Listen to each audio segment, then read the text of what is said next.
Yeah. We're live. Welcome to another installment of the Final Scoop podcast, episode 49, gentlemen.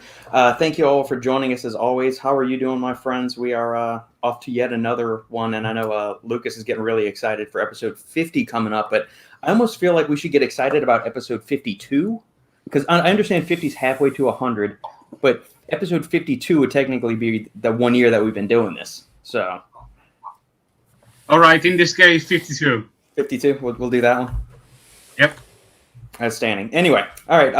For all the listeners tuning in on the live stream, thank you very much for tuning in. My name is Robert Schinetsky, the supplement engineer. I'm joined by my international cavalcade of compadres in Lukasz, Rytkowski, Prometeus Intelligent Sports Technology, Robbie, the Archangel, Samborsky, Apollon Nutrition, Shane, Babyface Smith, Stack.com. In addition to streaming on YouTube this week, I've also gone and created a Twitch account, so we are streaming live on Twitch.tv as well. Username on that is Supplement Engineer, not the Supplement Engineer. So any comments, questions, queries, quips, smart aleck remarks you guys have, feel free to post them up. We will get to anything and everything during this usually 90, 120 minute, 3-hour marathon sessions that we have from time to time. And let us know where you're tuning in from. If you have any comments, questions about supplements, training, diet, fitness stuff, fitness shenanigans, nootropics for gaming, since we're streaming on Twitch now too, post them all up and we'll get to anything and everything. But first off, before we get to anything else, I almost want to revisit last week's discussion because apparently there was some spiciness going on between Shane and Robbie. Yeah, that the listeners picked up. I didn't even think it was that intense of a discussion, but it's like, I mean, maybe that's the most animated we've seen Shane on a topic, but it wasn't an argument by any stretch of the imagination. So it was just kind of I think that, you know what, actually, Shane and I had fun with this a few days ago when we talked on the phone. I think that people, that I'll take the blame for it, actually, because the thing is that I think that people perceive me as somewhat aggressive, and I guess, I gave enough reason for that. Shane, shut the fuck up. What are you talking about? Who says that? Oh, it's just nobody. But we did have a very, I think, interesting discussion. I think we brought up very, very legitimate points, and Lukasz said the same thing. It was not an argument by any stretch, and I didn't get upset because some of the comments that I got, like some of the messages, like, "Oh, you guys had a fight. Are you guys okay?" Some people were like genuinely concerned. And we are okay. If we are okay, I didn't get that at all. I think that there was a complete misunderstanding. It was a very good discussion. I think we brought up very good points, and I think if anything, at the end, if you look at it, we actually agreed pretty much on everything. Yeah. So I think honestly, we need more discussions like that. But people need to open their mind a little bit more and understand it from every perspective. Nor Lukasz, no, not me, not Shane, and nobody had any animosity or any, or any aggression whatsoever. Actually, we were on the same page. We just probably approached it from different angles. That's all. But I think, honestly, this is what it's all about. And I think that's the reason why we got such, I would say, positive reaction. I think people really enjoyed it, in my opinion. Yeah. Absolutely. It was a good, enthusiastic discussion, and hopefully we can find more topics on those things that we can kind of, either circle the wagons on or come at it from a few different viewpoints. Because I mean, we're all within this sports nutrition bubble, but we come at it from slightly different, somewhat, angles, and so it always makes for interesting things. So maybe the next topic needs to be, Robbie said he's somewhat aggressive, which there's Brooke chiming in. Do we need to define what aggressive is? We spent what hardcore is last week. Somewhat hardcore. I look at it lightly hardcore. lightly hardcore. Lightly hardcore. That's a good thing. Did you see the pre-workout that's coming out from Finaflex? Stimul8 hardcore. Let me pull it up. I didn't see, but based on your laughing, I guess it's anything but hardcore. No. I haven't seen it. I haven't seen the formula. But I just thought it was absolutely hilarious that Stimul8 hardcore is the name. I pulled it up. Yeah, here, let me share my screen. I thought it was funny. I'm dying to see the formula now. I haven't seen it. There is no formula. It's not there yet. Yeah. There's no formula. Not yet, but no, there's just like the name hardcore. You can't see it, but there's a video and it fades up and you can see the bottom and it pretty much looks like it says Stimulate Hardcore, but they don't say much. Is that a well-known company? I don't know them. Yeah, they're the ones who make the oatmeal pie. Mm. Where are they from? Hardcore. Yeah, Stimulate Hardcore. I was writing it and I was like, oh, isn't this coincidental? Most recent edition wasn't all that loaded, featuring a light 1.9 gram non-transparent blend. If you remember the last one. Yeah, it was DOA, like many things. I mean, me saying light is Generous. I don't really know what else to say. Like the non-existent. Maybe in comparison to the previous one, it's hardcore. You know, we talked about this. Yes, but that's what I'm saying. Yes, but then it's a little bit. Yeah, it's a little. You blur the lines a bit, don't you, when you call it hardcore? I'm just trying to figure out this coloring. Like none of this coloring screams hardcore to me. I was about to say. Hey! Look at the black and the paint splatter. Okay. And the littering. That's important. That's that background paint splatter. I don't know how more hardcore you such can a huge get. difference, man. Just relax, chill. The purple is the issue that you're probably having because it's a very vibrant color. It is. As we said. Yeah, go on. I was gonna say, as an LSU fan, I love me some purple, but I'm not gonna say it's a hardcore color by any stretch of the imagination. Hey, it can be. What is it? I mean, is an eggplant hardcore? I mean, what's an eggplant? What color can bruises be? Purple. I think bruises are hardcore. I got some misses in my gym that wears like only pink, and they are hardcore. Okay. Clothing's a little different. I think supplements, clothing, bruises, food. I mean, it's a bit tricky when that's purple, but yeah, we haven't seen the final thing, so we don't know. Purple food? Yeah, eggplant. Fucking eggplant definitely sounds very hardcore. Mr. fucking vegetables over there, obviously.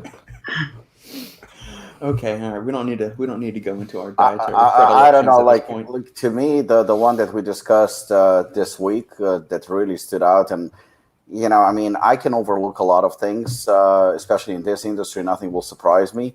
But you know, Lukasz and I guess both on this one got a little aggressive. But you know that BPI my coherent formula. I'm sorry, but that one just takes the price. I mean, let's pull that up. That's they get a pink eggplant for this one. Yeah, that's like. Where is that? Is that the 1MR? I don't think it's called 1MR. No, it's Robbie shared it on the WhatsApp, not on Shane's site. That's nothing new, is it? It isn't. No, it's been around for a while. Oh, it's not that new. I think it's been around for about a year. But Michael Hearn pre-workout. When did he sign up with them? He signed what, about a year? I think it was like last year. Oh, okay. Yeah. But I mean, when he signed up, he launched that line. Then he added like a few others. Yeah, here we go. When I saw it on, I think I saw it on Facebook, and they were promoting it. It's just this one is rough. 3 grams of, so you're getting 1.5 grams of citrulline. You're getting 2 grams of glycerol monostearate. So at most, you're getting 25% glycerol in that. So that's what, like 500 milligrams of actual glycerol. And then an anti-estrogenic blend. I mean, are they trying to call this a test-boosting pump pre-workout? I mean, good God, this is dog shit. What the name of it was. This is by far, I think, if not the worst, probably one of the worst I've seen this year. This is really bad. Titan approved Mike O'Hearn pump formula, maximum vasodilation, extreme cellular volumization. I'm sure it tastes good. BPI stuff always tastes good, but I mean the formula leaves a lot to be desired. I mean, this is a $2-3 formula. It just can't be more expensive than that. There's no way. And then you put Michael Hearn approved. I mean, you're literally destroying, I think, your reputation by doing something like that. I understand you're getting paid. I understand, but this is worse than, in my opinion, this is worse than any proprietary blend.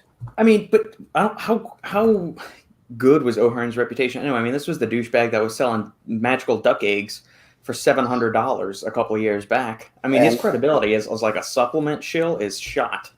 Yeah, and he still walks around telling everybody that at 50-year-old or whatever he is, that he's natural, and he looks like he fucking injects 24/7. He isn't? Come on! You didn't know that? Fuck! No. Yeah, that's his main thing, that he's natural. I mean, he keeps screaming that he's natural all the time. But what about Santa? Is Santa still alive, or he's dead? Last I checked. I'll believe in Santa before I believe that he's natural. Oh, yeah. Yeah, but the formula is like, how can you justify this? Like, how can you present it in any way and justify this? Because, I mean, we've seen bad formulas. We've seen mainstream formulas. And I keep saying again and again and again, there is a market for everybody. But this is... you cannot defend this. It's just not possible to defend this. You can't call it a beginner's pre-workout. This is just dog shit. This is bad. This is a complete ripoff. I don't care how much it costs. It can cost as little as $10. I still think the consumer is getting ripped off. And my guess, this is probably a $30 product. That's my guess. Let's see. They could easily save this product by just making a few tweaks to it. Just a little bit, like add a buck or two, just do something. I mean, this is really bad. This is bad for the industry. This is bad for the company. Yeah, I don't see it on their website right now. We mentioned that the WhatsApp when we chatted that even like replacing the citrulline malate with like a pure citrulline, that would like be that would be at least 3 grams of citrulline, so you're okay. Not only is it citrulline malate, it's also like 1,1, so it's only 1.5 gram of citrulline glycerol that is 25%, and there is nothing else. There is a prop blend. That's it. They're selling it for $40 on their site. Are you fucking kidding me? Are you fucking kidding me? And on Amazon, it is retailing for the same $39.99. And here, the flavor is natty juice. Oh my god! So so it's getting even worse. They're just leaning into it, man. That pre-cage, the one that was a game changer, the light one, I think that was going for like $25-$30, and that formula is like fucking amazing next to this. It's game changing. It's game changing compared to that. But I think that one was like $25 or $30, which is fine. But this is like literally spitting consumer in the face. Agreed. Shane, what do you do when companies send you these formulas and you just know they're dog shit? Man, I just put up anything, man. Equal opportunist. You let the public decide. It's tricky because like if it's a brand that's notable, like anything goes. Because I can tell you, anybody can put out a shitty formula. Like anybody, no matter their reputation, anyone can change to go that direction, and vice versa. Who does shit stuff can surprisingly all of a sudden do some good stuff. But usually, if it's like a really small brand, like hey, I just made 200 units, this is my I'll be like, cool, and then I'll probably just be like, look, don't know if it's worth putting out there. And it's like, but in fact, I would say 99% of the brands these days anyway, none of them are doing shit. Mm-hmm. Like all of them are doing something worth kind of angling and putting out there. Yeah. I think obviously when you're a newcomer and you're trying to compete, when everything's fully transparent, you've got straight on paper what you need to do to be better. So that's what they tend to go with. It's very hard to find a new brand that does shitty stuff. What's going on, Simon? Sridhar, yes, you definitely missed a spicy topic last week. Go back. It's a good 45-minute segment where we're debating what the hell hardcore is. Was it 45 minutes? Probably so. I mean, we were on the podcast for over 2 hours last week. I didn't listen to the entire thing, but yeah, it was something like that. Yeah, man. Go back and check out last week's episode. If you're listening, either if you're listening on YouTube or if you're going on a podcast platform like iTunes or something. Shout out to Robbie. Brooke gave her coworker some hooligan, and he fell in love with it. Thank you, Brooke. Really appreciate it. Thank you. Which flavor of hooligan? Is it the most recent edition, or was it the previous iteration of it? Did he dry scoop it? It's a big scoop to dry scoop. And you gave your coworker some hooligan. Was it a half scoop? Was it a full scoop? 3/5, 5/8? Where are we at on the dosing scale? By the way, speaking of dry scooping, I wanted to ask Robbie, because that's a huge topic nowadays, and like people are like blasting, all the fucking time, and I see it on many like socials and so on. So I wanted to hear your opinion on dry scooping. I've seen like people do that at Apollon like a year ago, 2 years ago. It was already a thing. Honestly, from my personal opinion, I don't see the point. I think it's like just to get attention. People like all those selfies and social media bullshit and stuff like that. I mean, number one, most of the good pre-workouts don't really taste that phenomenal. And to put that powder in your mouth, I mean, it's chalky, it's disgusting. I see there's like shit coming out of their mouth and stuff, and like washing it down. You're still fucking putting water in your mouth. So, I mean, why not just like put it in a blender or a shaker bottle and do it like the way it's supposed to be done?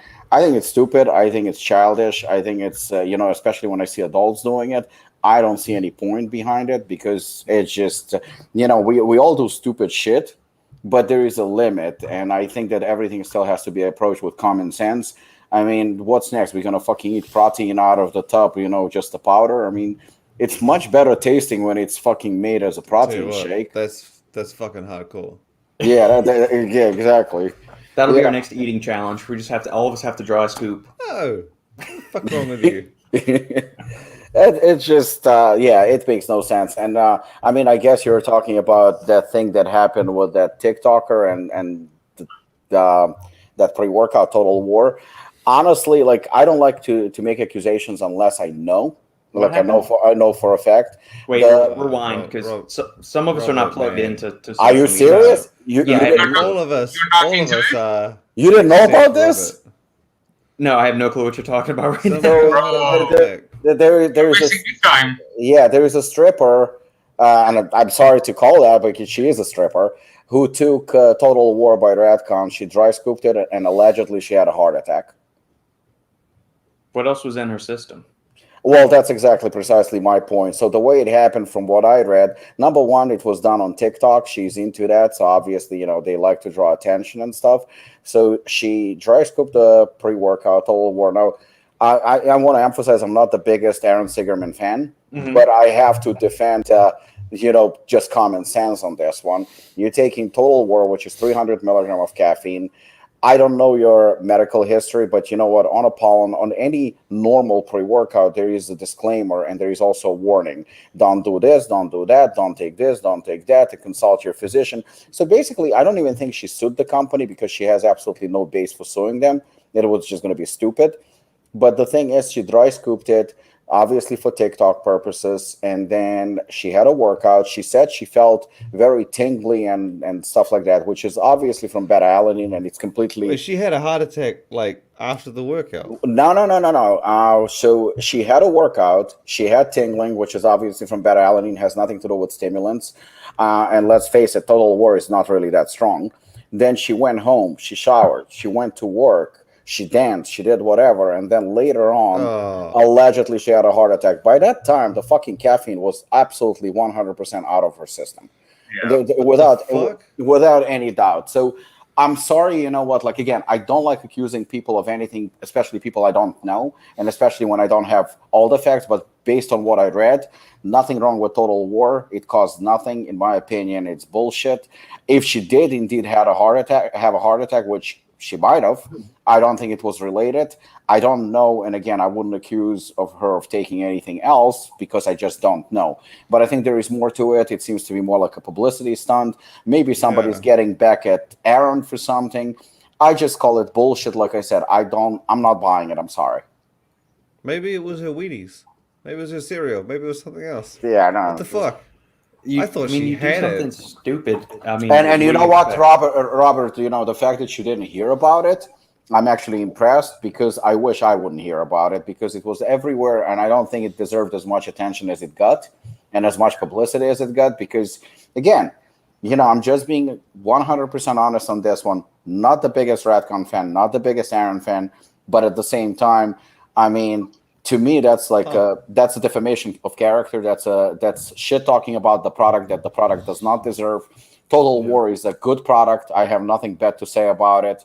You know, so I think that's very, very unfortunate that, you know, us in the industry, we have to deal with it, and then everybody speculates about it and throwing accusations that neither Aaron or Ratcon deserves. Yeah, and it's also bad rap for the industry. Completely unnecessary, completely stupid. Makes us look like dumbasses. Exactly. Nikki told me about like a week and a half ago, like 2 weeks ago, or whatever the fuck. She was on TikTok and she was telling me about it, and I was like, I'm not sharing this. This is just fucking ridiculous. For starters, good on you. I thought she dry scooped and had a heart attack. No. She allegedly it was like allegedly she had a heart attack a few hours later. Yeah, because Shane, that's to your credit because there are other outlets in the supplement industry that would sensationalize it, even though it's negative. That's how I had that. Yeah, that's how people were saying. But then, I mean, a pre-workout that's like you would think that you would get a heart attack from the stimulation. That's what the headline made me believe. I didn't read it because I didn't care, but I would have assumed. But if she had it hours later. And they made it seem like the dry scooping was to blame. I was like, look, man, you're going to have a heart attack off a pre-workout and dry scooping. You probably would have had the same result if you just fucking drank it anyway. Absolutely. I only dry scoop when I don't have a shaker cup with Lukasz at FIBO at 5 a.m. That's the only time that I dry scoop. But I don't do I thought, I had trouble finding this one out. People said that they just put it in their mouth and like eat it. I was like, you a fucking animal? What the hell's wrong with you? Yeah. I was like, you have to, like, because then you're going to cough it out. And I'm like, dude, do you know how small some of those, you cough any bit, that's like 10% gone. You're now on like, you're now eating, what, 540 milligrams of caffeine on Hooligan. You're like, you don't want to waste that. And this shit's expensive. That's like $1 you just coughed up into the air. So I was like, I've always done the water in the mouth, poured the scoop in, swallowed. That's only if I don't have a shaker cup or a bottle. Which is fine, but you're not doing it for attention and for bullshit and to play games, which 99% of people that are doing it specifically for that, to get attention, to put up selfies, to put up stories on Instagram and stuff like that. And when I see it, I'm like, why?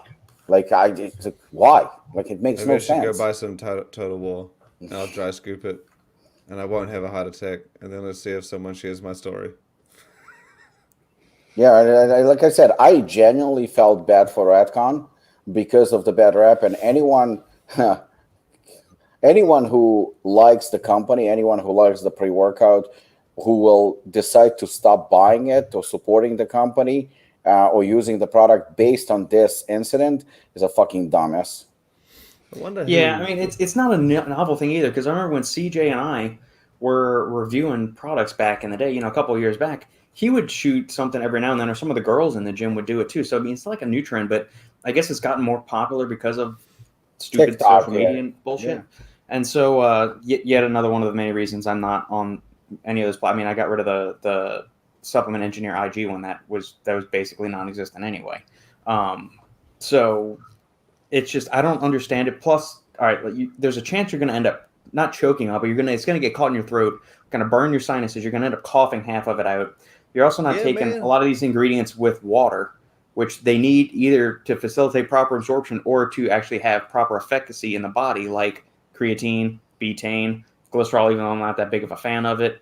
You need water to absorb the water-soluble vitamins that are in a lot of these products too. It makes no sense whatsoever. Plus, being properly hydrated is going to pay dividends in your workout, fatigue resistance, stamina, endurance, all that other good stuff, pumps.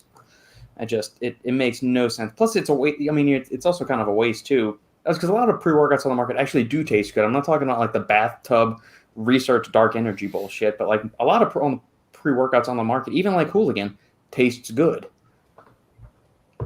So it makes no sense. Plus, I like to sip on it.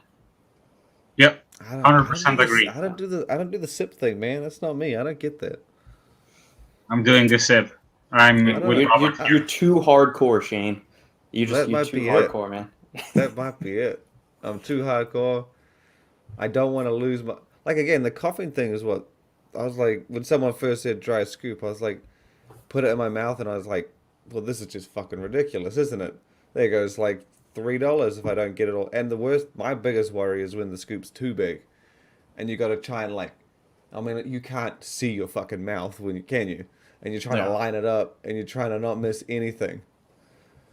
Money down the drain. Gains wasted. Session gone. Yeah. I mean, I've got some bulk powders of something like N-acetylcysteine or some taurine. Like that little 1 gram scoop that you're taking, sure, that's fine. Because usually I'm drinking another like bottle of water with it. But I'm not going to do an entire like 15, 20 gram, 27 gram scoop of a pre-workout and do something like that. I mean, it's just... Actually, there is one other occasion where I do dry scoop because I have a smoothie in the morning. And so on the day where because I have Go Size at the moment and in the past, and so on the day where I don't have a workout, I'll have my creatine straight or my superfood. So if it's a green supplement, I'll do it straight. Mostly because I don't want to ruin the taste of my smoothie or my shake. Because that shit just makes it gross. So you also dry shoot your oats, don't you? You just take your hand in the oats and you just like crush it down and chew them like that. Yeah. 2 hands, and then I just sprinkle it. Blend it all together. Yeah. Simon says, I was in the Black Magic Supply Facebook group and they kicked me out because I said dry scooping is dumb. That makes me question a lot of things about Black Magic. Yeah, Simon, you should be proud of yourself. That's a good group to be kicked out of. Yeah. Definitely like to see. Streethar's with me on this. Shane, you're the odd man out. I'm fine. The more time I spend sipping, the less time I have working out hardcore. That's just how I go. That's okay. Robbie, since Brooke mentioned the strawberry margarita flavor, are there any other flavors for Hooligan in the works? Is that coming from you or from Shane? I'm a little bit confused now. No, it's actually me. I'm actually curious about the margarita flavor. I like the I mean, because you and I usually have a good, I don't know, hour-long phone call during the week, and we didn't have that this week. And we sometimes talk about upcoming releases or some other stuff like that. So we had when we were trying. Shit. All right. So since Shane had a conversation with Branch, oh look, he's already typing. No. No, not at all. So we are working right now on a special collaboration with Branch that's gonna be released. Hopefully, if all goes well. That's the only thing I'm always afraid to say when, especially with today's market. But let's say July, hopefully, maybe a little bit later, but definitely summer. Fingers crossed. We're working on a collaboration now, so trying different flavors. One of the flavors that was sent to us, I was very, very surprised, was called Persian Lime, which I've never even heard about. So we tried it and we really liked it. Really, really liked it. But, selling lime as a flavor can be somewhat tricky. Right. So one of the girls that works at Apollon part-time, Zoe, she's a bartender and she's pretty good at what she does. She does drinks like nobody else. So sometimes I'll pick her brain. And I was like, what does it remind you of? She goes like, this reminds me definitely of mojito. So we decided to call it a mojito flavor, and we're releasing it probably around the same time. Hopefully, sometimes between, I would say, anywhere 4 to 8 weeks. I'm just giving like a larger aspect. So Branch Warren pre-workout is going to be released, and mojito. So it's, I guess, 2 new flavors. I'm Googling. Okay, I was hoping you were going to say. I was going to say, I hope you weren't going to make the Branch Warren flavor mojito because No, mojito and Branch Warren, there's No. a lot of cognitive dissonance going on in my brain right now about those two. I mean, you expect him to be like whiskey, something like like Seth Ferrosi. It's gonna be whiskey flavored or No, something. the name of the flavor that's gonna be Branch Warren's, hooligan version, I guess, is a pretty cool name. Okay. I like the concept, the Persian limes, also known as Tahiti limes. Yeah, no, it tastes really good. It took me by surprise because it's not something that I would have picked if I didn't know any. But since we didn't ask for it and they just sent us, they said it's something new that they got, and we immediately, all of us, there's a bunch of us who tried it at Apollon and really, really liked it. Mm-hmm. You can do well with the rough ingredients that you got there. Yeah. I think that works with the ingredients. Definitely works very well. Yeah, so I wanted to share a quick story with you guys as far as the double impact. So this week, I've used it a few times, and before going to the gym, I was sipping through it, and my mom came to my room because she wanted to ask me about something. And she was, "Oh, what you got here?" And I'm like, "Try it." She's like, "What's?" She's like, "What's that?" I'm like, "Just take a small sip." I said, "Oh, fuck it, I'm gonna lose 1/20th of my portion, but still, okay." So she took a nice sip. She was like, "Okay, that's good." And I'm like, so she asked me, what's that? And I'm like, "It's blood of our enemies." Literally.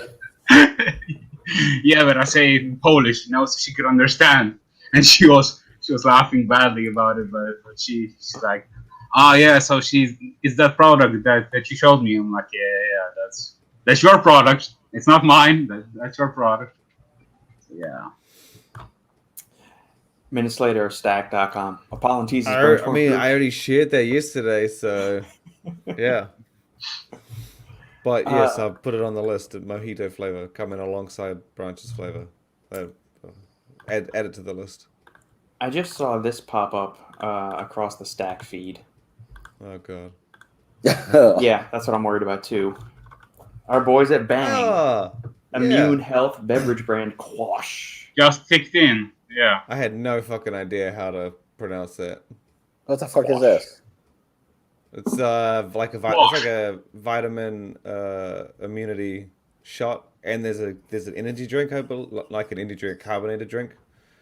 At least they've pictured the carbonated drink, not here, but they've basically been said to have the same ingredients, but shot and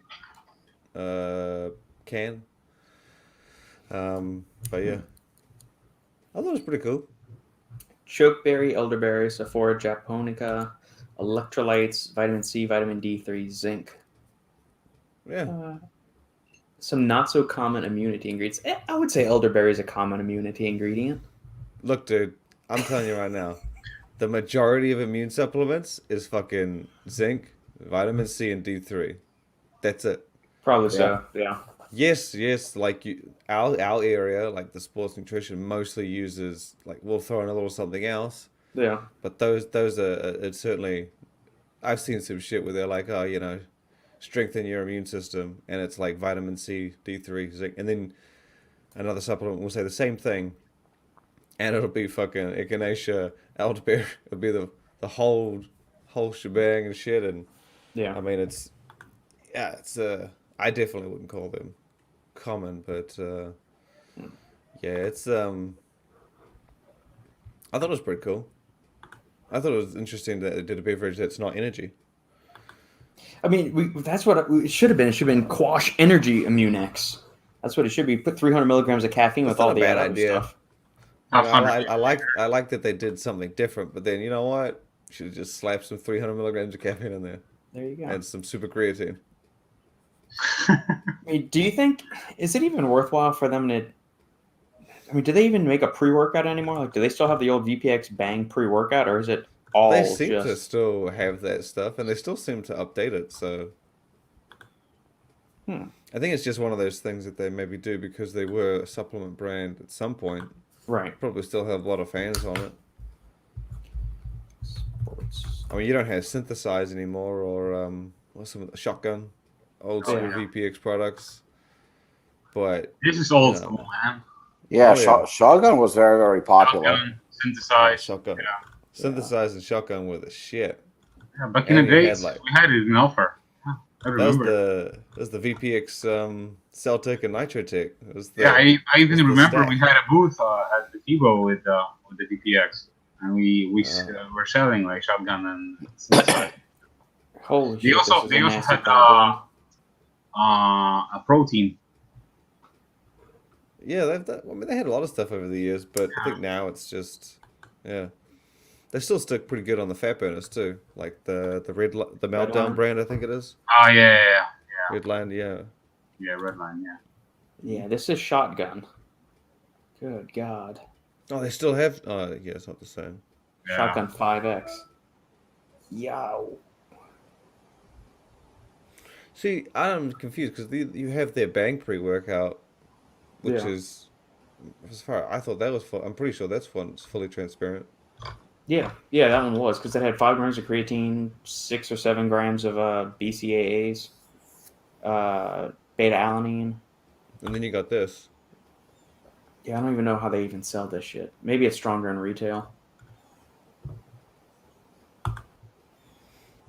Yeah. 7.5 grams of BCAAs, up to 6 grams of citrulline malate. Monster Blaster. How the hell do you have up to 6 grams of citrulline You malate? can double serving. You'd have to take 2 scoops. Did they recommend Wait, why one does and a it half say up- scoops or something? Why does it say up to and it's 4? Right. Huh. Up to 6 grams of citrulline malate. Wait, go back down. Is it somewhere else in like a blend? No. Hydroxypropyl isostarch? No. Yeah, you have Well, that's- malate and you have pure citrulline.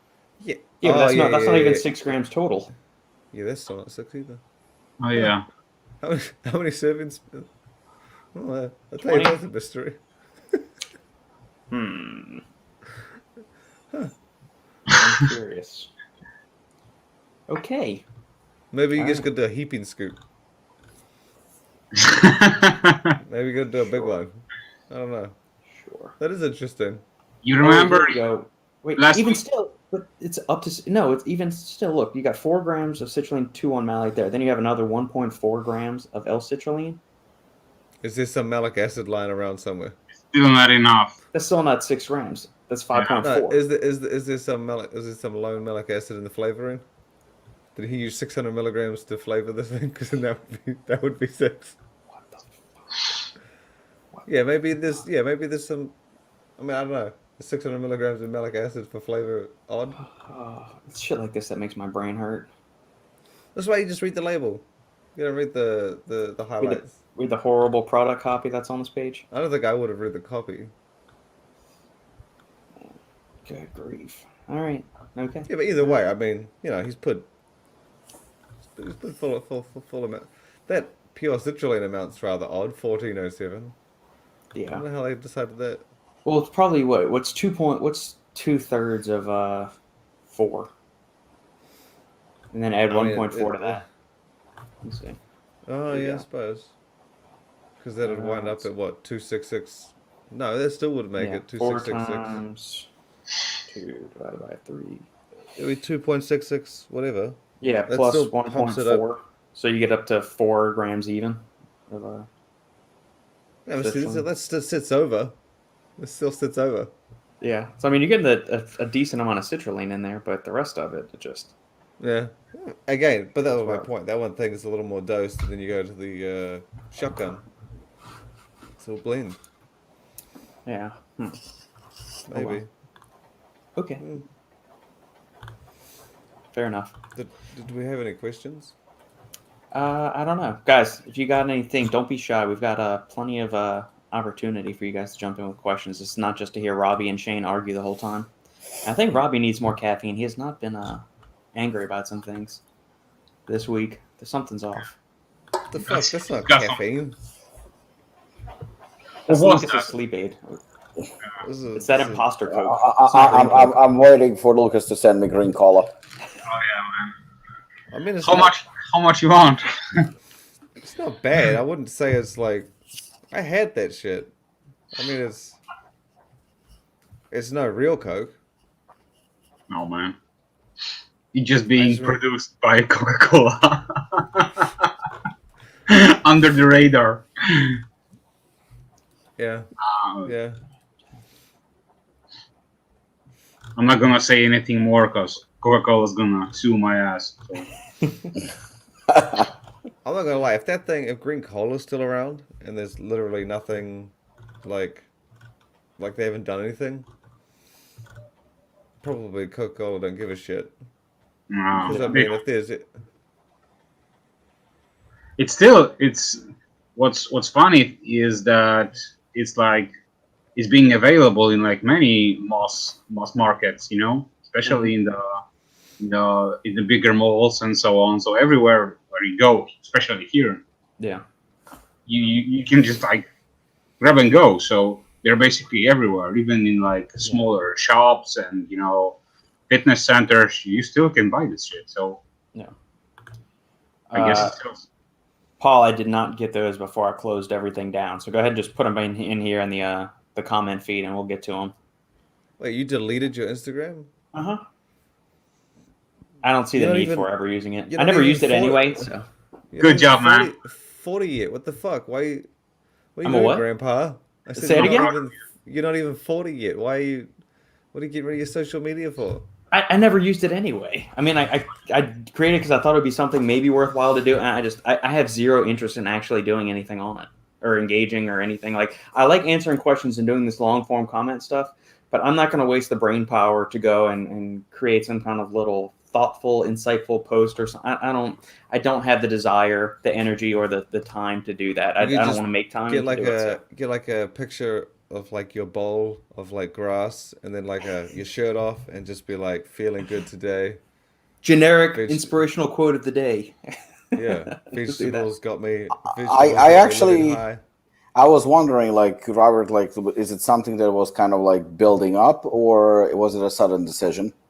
No, I've been thinking about. I mean, I haven't been active for a long time. I don't know the last time I did something like uploaded a picture of a podcast or anything like that. I mean, I like doing the stuff on what you call it, YouTube. I like doing it, the live streaming this. I like doing the podcast. I like writing long form content. I'll do all of that kind of stuff. I just really have absolutely zero interest in doing anything on Facebook, Instagram, Twitter, and TikTok. Definitely not TikTok. With people's dwindling attention spans, I don't have the time, interest, or inclination to go into do any of those things. I see that it has merit for businesses and something like that. So, but the vast majority of it, if I'm interested in something that's going on in a friend's life or something, I'm going to call them, I'm going to text them, I'm going to email them, I'll send them a new picture of myself. I'll just do something, to get their attention.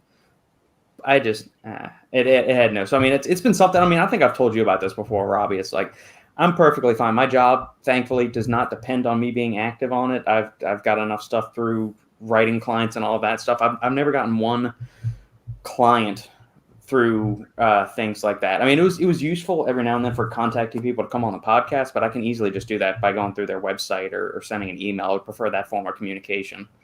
I mean, when I noticed that you deleted your account, I honestly, I'm impressed, and I think it's something that probably a lot of people want to do. So I think it was, and I'm not saying it's a good move or a bad move because that's for you to decide. Yeah. But it definitely takes balls to do it, especially in today's day and age. But the thing is that I said it numerous times, like, if it wasn't for Apollon Gym, Apollon Nutrition, and those things, I probably, almost certainly, would delete the account. The reason is all my accounts on social media, and the main thing is because I do agree with you. People that I know, love, that I care about, that care about me, we have each other's numbers, right. And I don't need to dry scoop a protein powder or something like that to get attention or anything. And I think that, honestly, I think especially for younger, generation, like my daughter is almost 17. I honestly think that social media is not a good influence, and I think it's a bad place because the things that you see there are just like they're very, very toxic.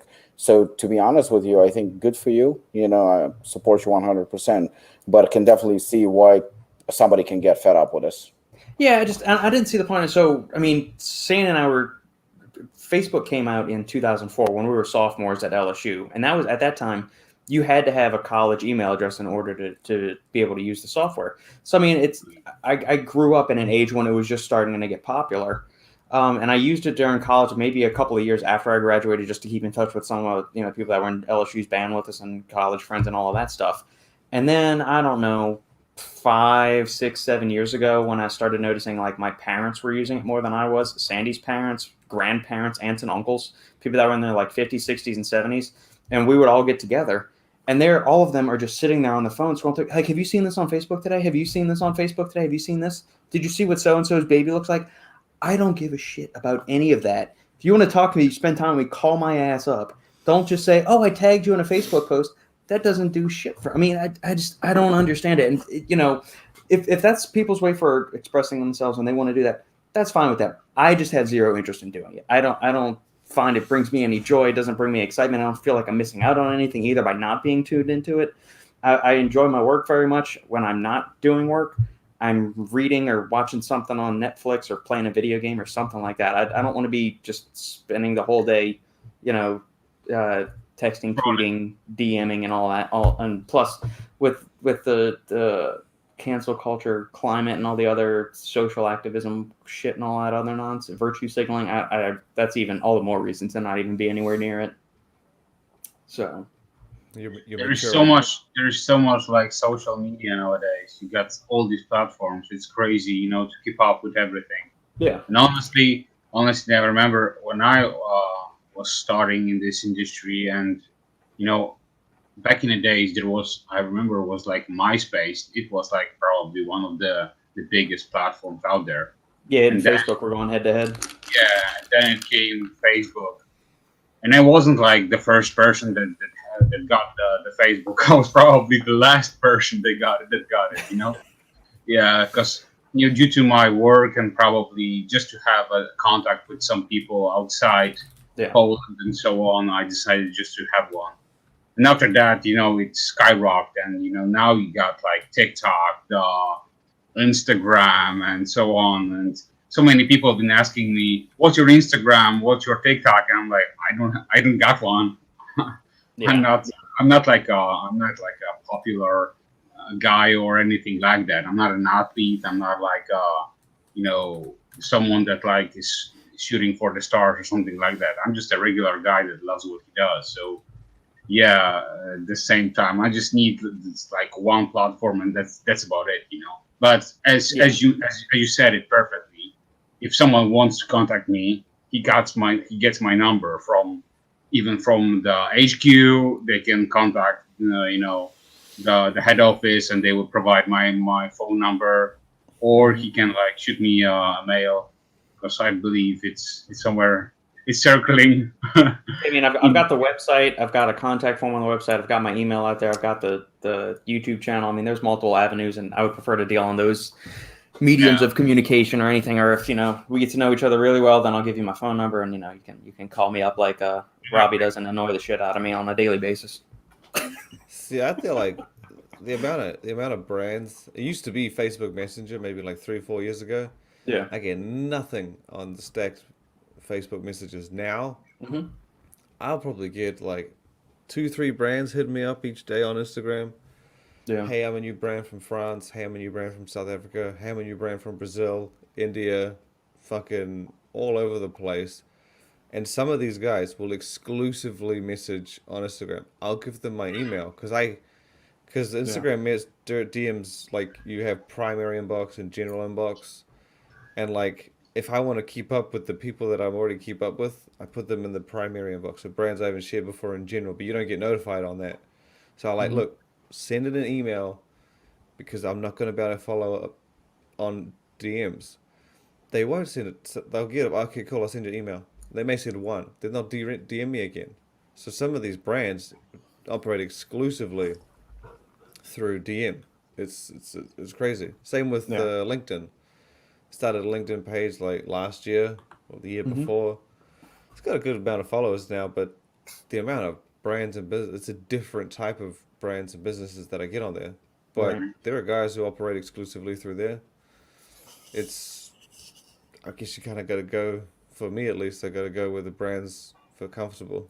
And very Yeah. few of them reach out via email Yeah, to and me. I completely understand. Like, and I understand it's great free advertising. And it offers paid advertising now too for people. And if if you're in a certain business, I think it's a important thing. Just for me in my situation, I don't need it. All my clients have been through word of mouth or through relationships I've established over the years. And sure, it's probably brought me some new people over to the YouTube channel. Just haven't like the random few times I did anything on there. Sure, I never had any desire. It was always a chore to do it. And thinking I got enough other shit to do during the day. Do I really want to add that one other thing? And then if I'm not doing it, is that just adding some kind of like guilt, stress to like subconsciously, or just get rid of it altogether and just not even worry about it. So. You know what? I actually have a question for you. In terms of like formulations, and you said clients and stuff like that, Mm-hmm. would you think that, because again, in terms of like formulators, honestly, like I only know you, and I'm more than happy with that. But is that competitive? Like, are there a lot of formulators? I don't like that word, but I guess, do you have a lot of competitors in the field? And the reason why I'm I asking you don't is think so. because I've seen, I don't want to disclose the names of the brands, but I've seen two brands specifically that I was told they have formulators, because I know not every brand has a formulator. Sometimes it's the owner, or he knows Yeah. somebody, or a friend, or a cousin, whatever. Right. But I know two brands specifically that have formulators. Now, and I mean, as far as I know, actually, those formulators are not freelance. They actually work for the company. Both companies are fairly large. Now, one is not as popular as it used to be. It was pretty well known. I would say my guess it's doing fairly good in terms of financially. It's in Vitamin Shop and those places, so it's more like mainstream, so to speak.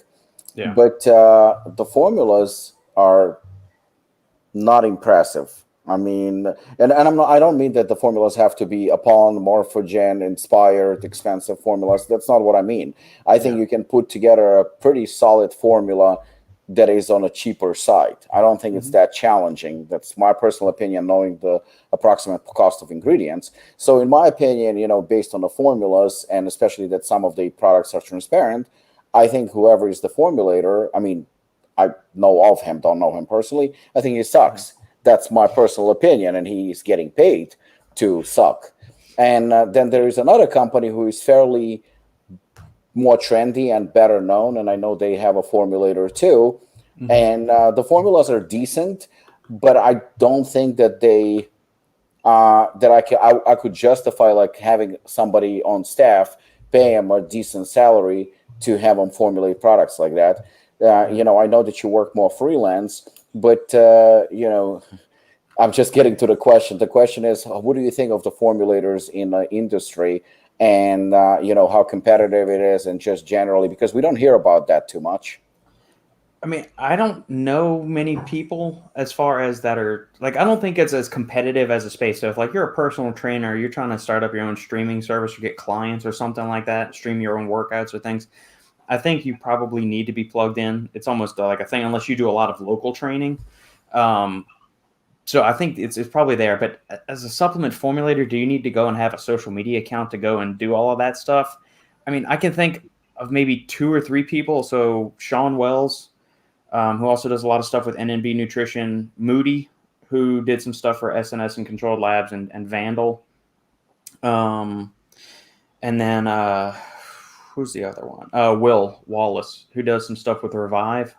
And he used to do some stuff with Life Extension too, I believe. Oh, yeah. I mean, all 3 of those guys are very, very intelligent individuals. I think they do some consulting work, but none of them are ever posting up saying, I'm, here, they're not actively trying to recruit people saying, I've got 5 slots left for formulation needs this month or anything. It's not the same thing as like personal trainers do or something like that, or other people that are coaching in other kind of professional service industries. So I don't know if it's necessary to do that. A lot of the stuff, I mean, the whole supplement industry, it's a very close-knit group. As many companies as there are today, a lot of it's still handshake agreements, referrals. You bump into somebody, or we've seen it before. Somebody works from this company and then jumps to this company. It's not like being an influencer or something like that. The nerdy people behind the scenes, like me, Moody, and all these other guys, or even the brand owners that do the formulations for themselves. Aaron at Performax, Chris at Inspired. I think Dan probably heads up the formulations at Ghost, or maybe he does it with Ryan and one or two other people. I don't know. But Morphogen Ben, he's the one doing all of his own stuff. So I don't think there's not this like celebrity status for being a formulator. At least not to me, but then again, I'm not super plugged into, what people do. Like I had no idea what this TikTok thing y'all were talking about earlier was. So. And not to name specific companies or anything like that, but specifically when you're approached, how are you approached, like to help create a formula? Is it based on cost?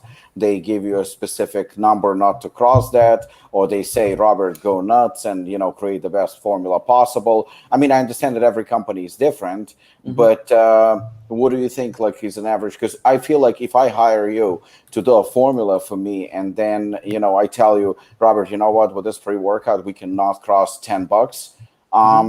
I feel like, and correct me if I'm wrong, but I feel like I'm almost limiting I think I'm wasting time paying you, because now you're not giving me your best. You're giving me more like something to meet the financial demands that I have, a specific number. So if you want to do, I don't know, 20 milligram of citrulline, but the price only can allow 2. I mean, it's completely different. So you're not giving me your best. You're giving me only whatever I allow you to give me. But then, do I really need you? That's I don't know if I explained myself correctly, but I think you get it. No, I get it. And it's each brand's going to be a little different, because I've had some conversations with a brand. Like we'll be going over some formula, like him and I are just like, we're having a friendly conversation. We're not even into like the business stuff yet. Like we'll be shooting ingredients back and forth, or just discussing just ideas or some things that'd be kind of cool to put together. And then the brand owner, after like an hour of talking, the brand owner will say, I would never pay anybody for formulation stuff. I do it all on my own. And I'm still, at the same time, I'm thinking, but you just spent an hour talking to me, and how many of these other kind of conversations have you had with somebody else? So, with in certain instances, a brand will come up and say, hey, I just want to make the best thing possible. Let's do this. Or it kind of works both ways. Where are they at as a company financially?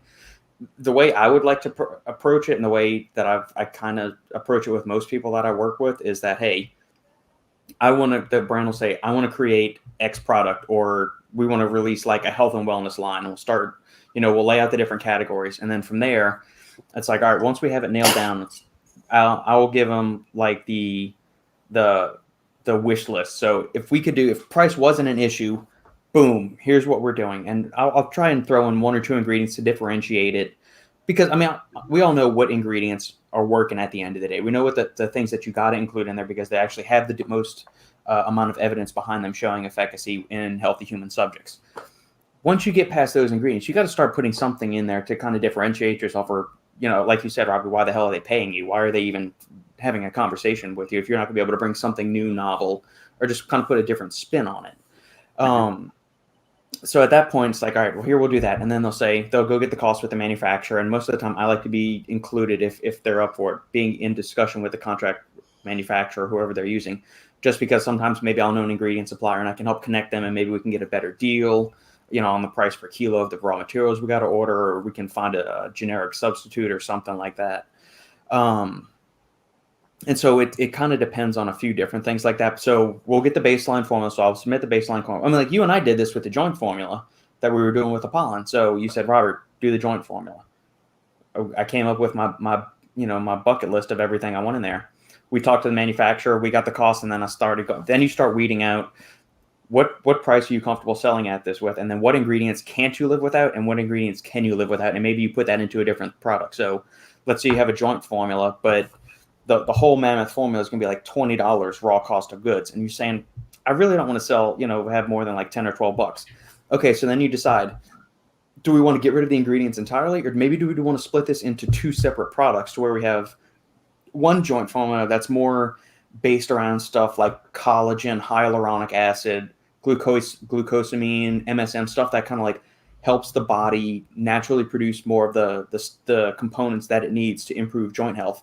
And then you create a separate joint health formula that's more centered around like combating inflammation and degeneration and those kind of things. So you either come up with like the all kind of comprehensive one, or you can maybe kind of break it apart into a couple of different things. Same thing with a pre-workout. Do you want the Mammer Jammer like 26 gram scoop pre-workout, or do you want to come up with like a pump pre-workout and then like your stim and focus pre-workout? And then you can sell them at a lower cost individually, and then you can come up with a reasonable combo stack. That's pretty much the way I like to do it. Is like, hey, you give them as much as you can, and then then you chip away from there, because it's always easier to like cut away stuff than it is to go in and add it in on the back end. Okay. At least that's the approach I do. There's I forgot to mention Joey at Glaxon earlier too, in terms of like super smart formulators that know their shit. It's just But I mean, Joey's not acting. Joey works for Glaxon. He's the CSO at Glaxon. He's not going out actively saying, "Hey, hire me to do." He's not jockeying for companies too at Core America Labs. I know he does a lot of the formulation stuff there as well. But these guys aren't super like megastars running around like a Mike O'Hearn or somebody like that saying, come hire me to do all of this. That's not how it usually works. Robert, you mentioned that you talked with some brand owner, and he said that he would never get a formulator. He would like do a formulation himself. But on the other hand, he was like picking our brains for 2 or 3 hours and was discussing this or that. Did you think that at some point they're like using you or using your knowledge for their advantage, due to like even for like pure conversation, but do you think that is it fair? I mean, it's ultimately on me to stop being the nice guy and stop just saying, hey, if you want to have a conversation about this, it's either going to be you're paying me X amount of dollars an hour, or we go to a monthly retainer where, hey, it's just like a lawyer. You pay me a certain amount a month that you can abuse me and use me as much as you want to. I've taken my licks and wounds over the years, just because I came from engineering background where it was you billed by the hour for the consulting projects that you were done. So, you work for 8 hours on a oil and gas platform design. You build out to the client, $125. So with engineering, whatever your seniority or your level was. So I was engineer 1, engineer 2, engineer 3, project manager, assistant project manager, engineering draft lead, engineering like senior engineering lead. All of these were billed out to the clients like Shells, Exxons, Chevrons at different hourly rates. And so the lower guys, so guys like me, when I was first starting out, you get billed out at a pretty like maybe $80 an hour, but they're only paying us like 50 grand a year. So that $80 they're spending out on an hour is not, they're making a huge profit on that based on like, there's a huge markup on it. Just like when companies sell bulk ingredients, caffeine doesn't cost that much, but you buy a bottle of caffeine pills for $20, it maybe costs them 30 cents to make it. Whereas something on like a more premium protein, they're selling it for maybe 30 and it's costing them $20 to make it. So there's a lower cost of profit there. There's a lot lower profit margin on those products, but you can make it up with some of the different SKUs. It's the same thing in the engineering world when you're billing out consulting hours. Like you make your money on the grunts, whereas the top level guys, they might be billed out at $175, $200 an hour, and they're actually making a pretty good amount of that money there for themselves for their annual yearly salaries when you extrapolate how many hours they're billing each week and doing all of that stuff. I've had more than my fair share of conversations over the years with people. And, just in kind of retrospect, it's a learning process. I mean, I started working and, getting paid 2 cents a word to do writing for brands. I'm not doing that little anymore, thankfully, or else I'd be living in a cardboard box somewhere. But it's just you make your mistakes and you learn along the way, and it's a constant evolution. But I've had many conversations with many different individuals over the years, and they are more than willing to chew your ear off. And then second you start talking about some kind of compensation package, that's when it starts turning to crickets, or, well, maybe we don't want to start on this project just now, or we just want to do this, or maybe we can, do this. And so, that's where I've kind of shrunken in even more with the people that I'm willing to work with, because I'm just tired of the runaround. So, I mean, there are people, I'm always open to working with new people, but I'm going to start taking a little bit harder stance. And this is a lot of thankfully Sandy is more about kicking me in the ass to do this, because I'm more than happy to talk. I love talking about supplement science, ingredients, helping people, just because my thing is like, hey, if we can get everybody to kind of collectively raise the bar in the industry, everybody wins. Products are going to be better. Consumers are going to have a better experience. The industry as a whole will be viewed in a more favorable light.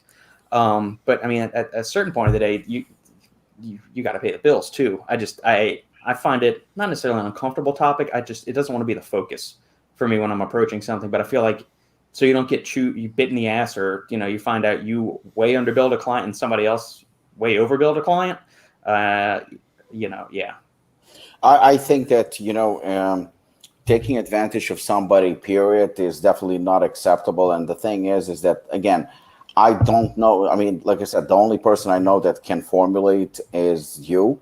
But the thing is that if that's the industry you're in and you're making your money, yes, I do understand. Like, I've done favors for friends, but I fully expect when I do a favor for a friend, I expect the same in return. It's not that you have to pay me back by doing something for me. It's not like that. But if you can rely on me, then I should be able to rely on you as well. So that aspect of so-called friendship aspect, I don't understand fully. However, if you actually formulate for somebody and it's going to be, even a discussion like you said, an hour discussion over the phone or whatever, and especially if that person releases, the product, and you can clearly see that what you discussed is in that product. Well, to me, that's kind of shady. I mean, it could be equivalent to theft in a way, even theft of the idea. There is such thing as crime, theft of service. So, there are different levels to that. It depends how you look at it. It can be approached, I think, in many, many, many ways. If the aspect of friendship, just like I give you a can of Coke and you give me, a can of something else later on, Green Coke. Green Coke. Yeah, that's a friendship aspect, and we're just there for each other and help each other out. I'm totally cool with. I'm totally okay with it.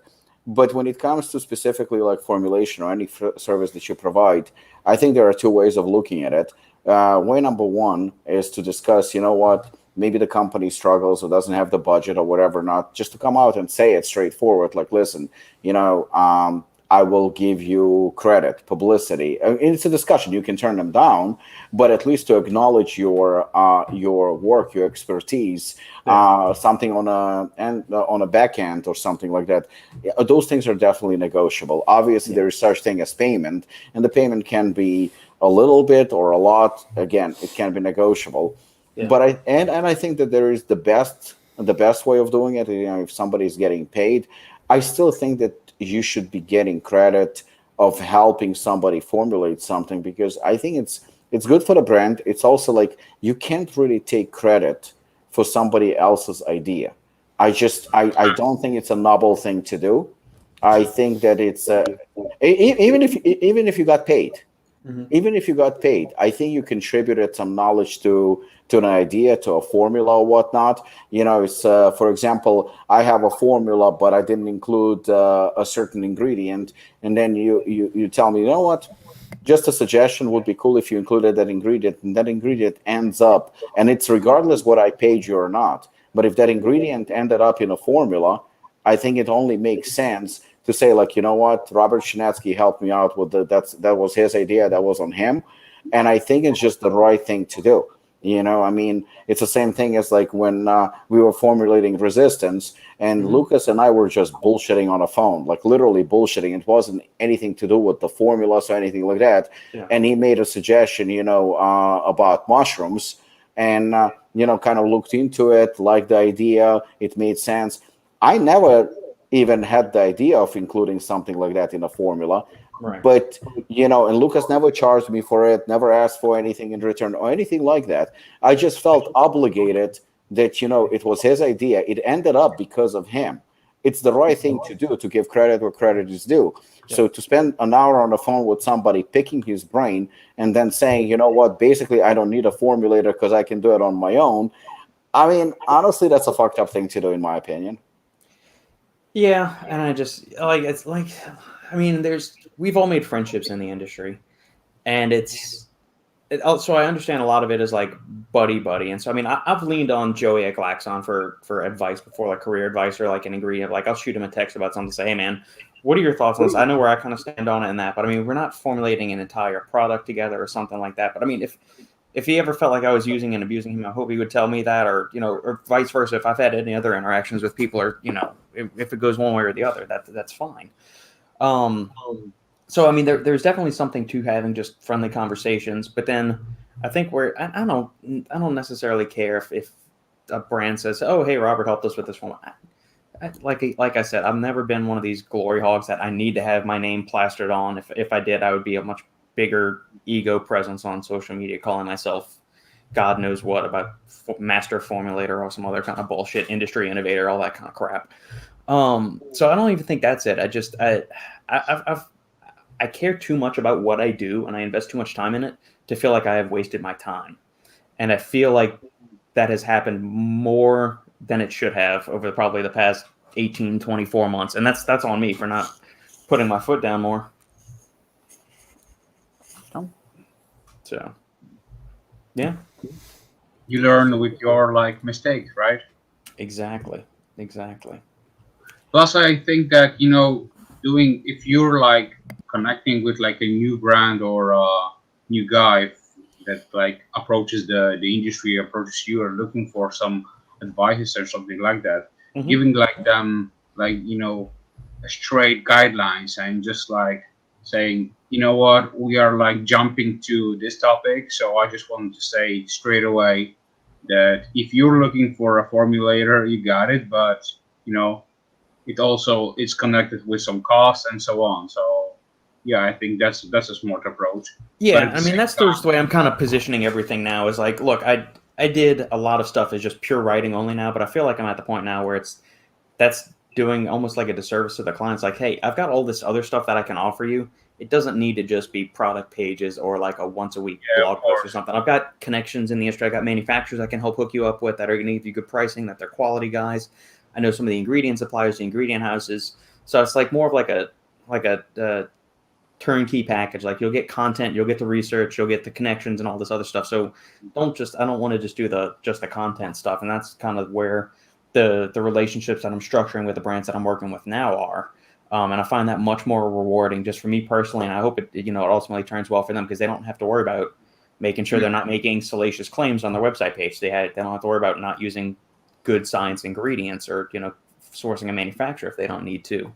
And that way it's also less of a burden on the brand. They're not having to pay a full-time salary to just one in-house person. It can be like, hey, look, we got this guy on retainer, anything we need, blah, shoot that. And you do that for, a few different people, and you have a hand on the pulse of the industry. You're able to affect change, but without being too much of a burden on any one brand's financial stuff. Because I mean, think about it. Does a brand need to employ a formulator full time? No. Yeah. I mean, do they need to be paying them $50,000, $60,000, $70,000, $80,000 a year just for that one person? Probably not, because are you releasing a new product every week? No. So, I mean, that's why you can kind of roll everything. And so either be putting together ad copy for the page, writing articles, doing some research and development, talking with manufacturer, supply stuff. There's multiple services one person can do. So it helps keep down overhead and all those other things as well. Yeah, of course. So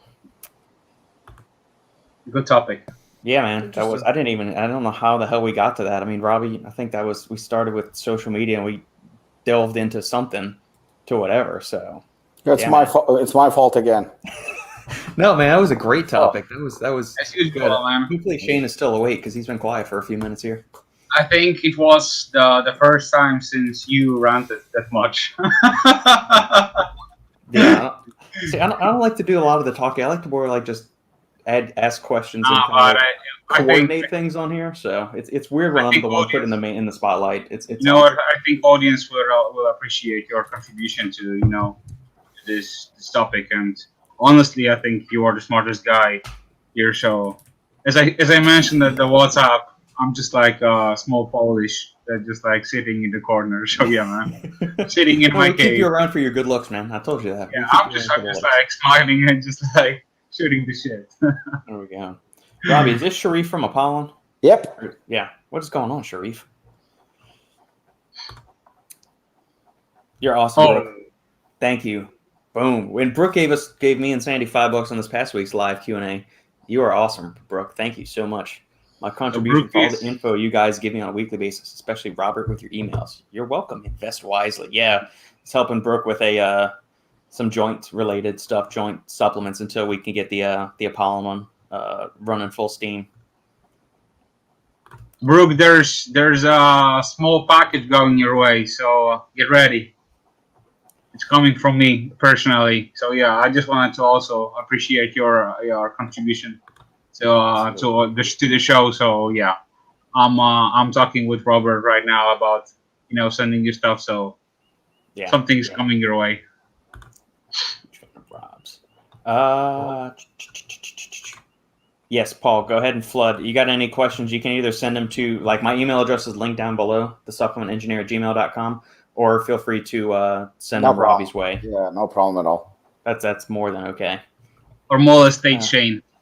Yeah, exactly. Slide into Shane's DMs or website or anything. I guess it was when we were going to have, but I haven't posted that up on there in probably a month or two. And Sandy and I are still trying to figure out when we're going to do our happy hour Q&As on Thursdays for the summer, since her schedule is flexible. We're going to nail it down, but that's why I try to put it up at least a couple of hours, have it scheduled on YouTube. So if you hit the notification bell, I think it should give you some kind of alert. I'm not really sure, but maybe I need to come out with like a weekly newsletter on the Supplement Engineer site. I can post times for that and some new ingredients or some things like that I'm dealing with. There's just different things. Maybe do it just like Shane does with his site. When he's making a news or something like this, there's a notification that pops up. Yeah, that's probably the way it needs to be. Try the new specimen. You're welcome, Shane. Thank you. Thank you for the plug, Lucas. Turned beet red. It was an interesting experience. Yeah, it's probably the niacin in there. God damn it. Brooke, was it the yo-yo blend that you were using, or the non-yo-yo blend of specimen? Because I tried 3/4 of a scoop of the new specimen, man. It had the yohimbine blend in there. Whew. I mean, I was blitzed out of my mind for like a good 5 hours. Bordering on uncomfortable. The niacin shit. I have trouble working out when that stuff goes bad. Yeah. It just makes me feel weird, and obviously you turn red, and it's just kind of itchy and tingly and weird, and it's just never been a fan of the feeling. I remember when I first discovered it, and I thought I had fucking eaten something wrong or some shit.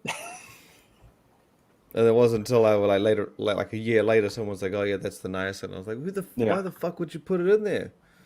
But then someone explained, like, obviously you can have a good amount, and then you have too much, and you look like a tomato. There you go. Honestly, niacin is probably one of my worst experiences I ever had in my entire life, as far as like using pre-workouts. I used like a bunch of stuff, bunch of ingredients in different combinations and so on, but niacin is always this ingredient that like puts me in bad mood, gives me this nasty like redness all over my body, and it's like, I just don't understand why so many brands are like putting so crazy dosages into the pre-workouts. Yeah. It's like, I just don't get it. So to me, it's just pointless. But it's an intense pre-workout, and so Brooke used the yo-yo blend. I mean, I mixed up a full serving and I was sipping on it. See, this is the good thing about sipping, Shane. When you realize you've got enough stim kick, you know that you can just save it. You didn't shoot the whole thing and you realize, I'm fucked now. I can just stop when I have the stimulation. I'm good. You shoot the whole thing and then you go to the gym. And if it's too much, then guess what? You got to work out more. You don't fucking leave it on the table. No, you shoot it down. And if it's too much, then guess what? You got to toughen up. Toughen up, Buttercup. You gotta work out ahead. And if it's not enough, then you just man, sipping this shit, and you leave some on the table, dude. If I have mine and I finish it, and there's still some powder that I can see at the bottom, like some grains. I'm gonna pour a bit more water in, stir that bitch up, and finish the rest. Fair enough. I thought you would have understood this by now. When you go to the gym, you have an hour to make yourself better. I'm fucking taking advantage of everything I have in my arsenal. Okay. All right. I mean, I still have bad workouts, but I try my best. There you go. Brooke, I got a raise. You guys are worth it. I agree with Robbie. You should invest in the things you care about, whether you like it or not. I'm going to support you guys. Well, first off, congratulations on the raise at work. That's awesome. And thank you for always supporting and chiming in with the comments, Brooke. It's much appreciated. Much appreciated. Yes, I'll take a sip of my non-sponsored C4 Cellular energy drink. I think I got the case of this like 3 years ago, and we're finally finishing it off. This is what happens when you sip shit. You just end up with cups of pre-workout lying around, and you don't need energy drinks. Yeah. Wow. Oh well. All right, Paul. How long does it take, if it does, for pills or capsules to lose their potency when outside of a bottle? Provided they're still in the capsule, I don't think it's going to have any. I mean, the capsule is just a little protective coating for it. That's not going to cause any degradation, provided there's no holes in the capsule or like air's not going to get in there or anything. So now, if you open the powder and you just left it on your counter, well then, I mean, that would accelerate, and then it depends on ambient conditions, the degree to which it would degrade. Depends how are you stored the pills and capsules outside the bottle. Yeah, agreed. Yeah. Here we go. And we lost Lucas's face. There we go. I know that plain L-arginine is very biounavailable. That is correct. It's like 10 to 20%. But how bioavailable is arginine hydrochloride and arginine alpha-ketoglutarate, at least in comparison to other normal ingredients such as nitrosigine, citrulline, and agnatine? Very low compared to nitrosigine or citrulline. Even the HCl and the AKG forms, they're still crap compared to citrulline and or nitrosigine. It's not even close. And the amount that you would have to take, like you need to take on the order of like 10 to 20 grams of L-arginine to get some kind of effect. And that large of a dose is known to have some serious GI distress. So in Europe, some brands are still using the AKG and L-arginine, and they think that it's like it's like a godsend or something like that. To their credit, some of those European brands use it at like 10, 12 grams per serving. Yeah. They have some big doses. Well, there you go. I mean, if you're gonna at least dose it that much, I mean that's better than putting in like a gram or two, like some companies do a year. Yeah. But the thing is, I saw some L-arginine like test boosting formulas, and I'm like, dude, what are you doing? So I mean, I've seen it at 10, but most of the European brands, they fucking love arginine. Yeah. I don't get it. I really don't get it. Why? But the thing is like I think maybe 2 years ago when I was in Russia and like noticed arginine, HMB, and CLA. CLA and glutamine are fucking hot. Yeah. They are hot. They still are. Yeah. I don't get it. Have any of y'all messed around with capsaicin pre-workout? Because there's actually some interesting data behind strength and like power hypertrophy outcomes when taking capsaicin before a training session.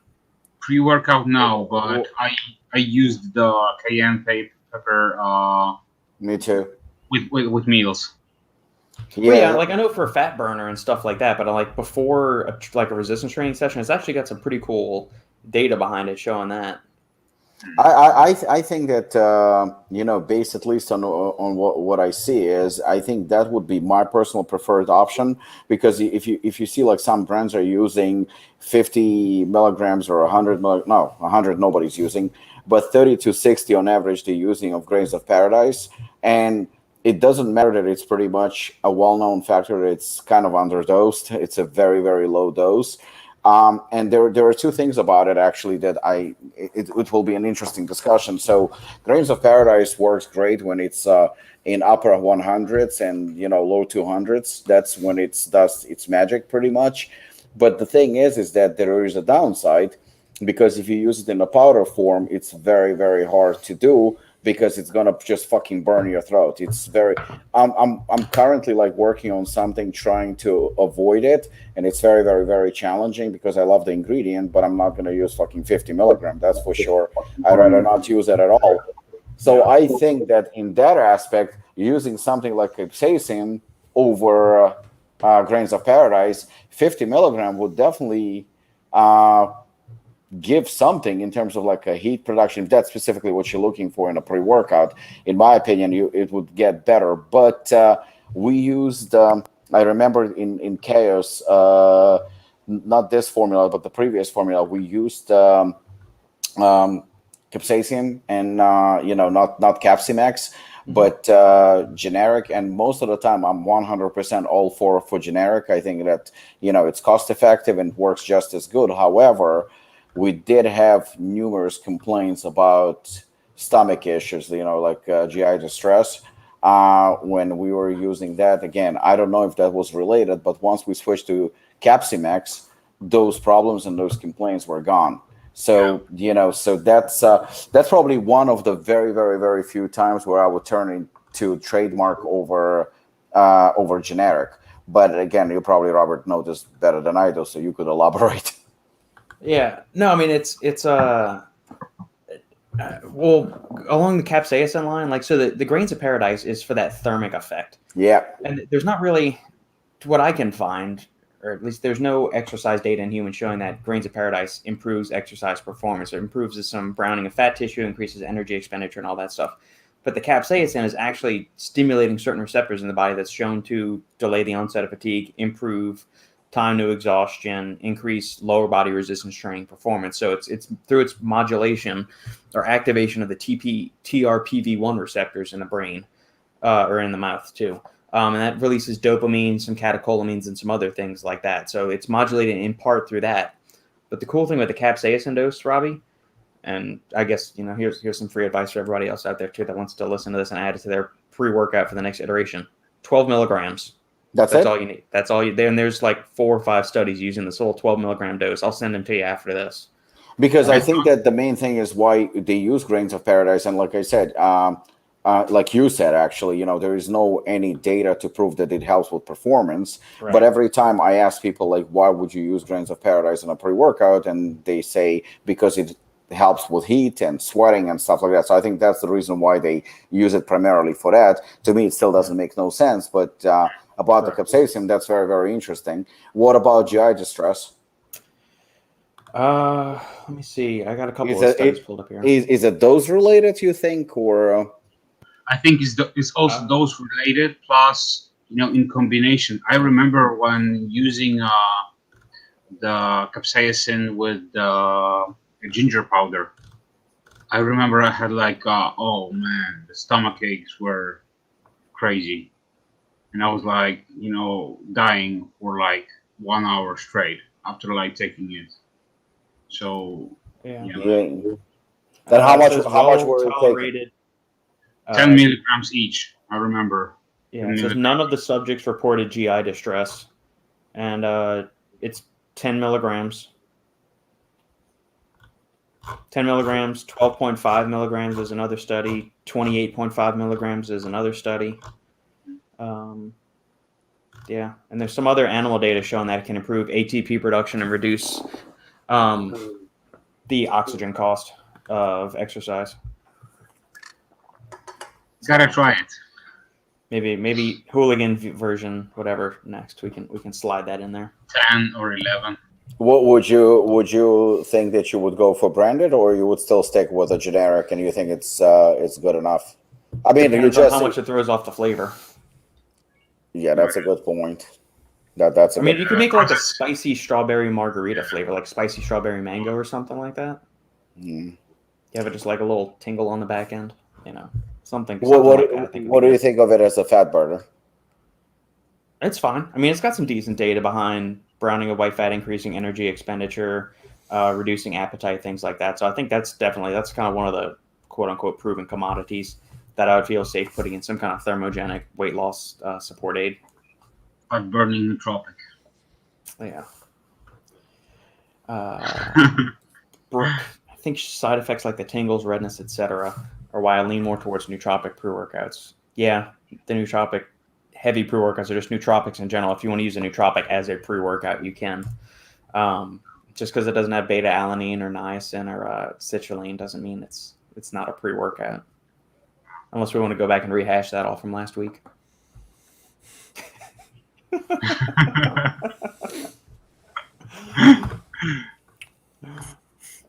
can't tell if Shane is frugal or just too intense with getting every bit out of pre-workout. Well, we definitely know he's not frugal because he spends $300 on shipping to buy a case of energy drinks. God damn. It's definitely not frugal. Definitely not frugal. I am frugal. That's probably it's half and half. Want to save money because I don't want to, but I also don't want to have a shitty workout. I don't want to leave anything on the table, and that goes for pre-workout powder.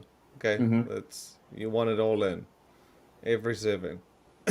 waste of money, and like I said, you can't get back a bad session, can't make up for it tomorrow. It's a shit workout. It's a shit workout. 60 milligrams of caffeine could be the difference. So what happens? Your shit and, yeah, whatever. Sorry. Do you weigh out your pre-workout scoop, Shane, or do you trust that the scoop is correct? You can never trust that the scoop is correct. Okay, good. What do you do if you get to the end of a tub? I have a jeweler's scale. Yeah, so a little crack scale. Yeah. Yeah, it's like goes down right to the fucking the dot. Yeah. My question is, what happens when you get to the end of a tub and say you're like a gram short? Like say you're supposed to have 15 grams and you only get 14 grams or 13.9 grams on the scoop. I throw that bitch out. I throw that bitch out. I throw it out. You don't use that scoop? No. Because you're going to go in with like, it's not like you can make it up with another pre-work. I mean, if I can make it up for another pre-workout, like if there's half, probably I'd throw it out. Even if there's half, I'd throw it out. No, I wouldn't. I wouldn't do it. So if you had 9/10 of a scoop of Hooligan left, you would throw that out and you would not use the 9/10 of a scoop of Hooligan. I wouldn't. It has to be very clear cut because sometimes you can't reach into the bottom and get every gram out. Like if I look and I'm like, that looks like a scoop, might be even more, then I will pour the water into the tub, swirl that around. That's me. Drink the rest. That's exactly what I do. Exactly what I do. You're not going to be able to get it all out, so I just fill it up, drink it up. It might be more, but I would rather 10% more than any percent less. Okay.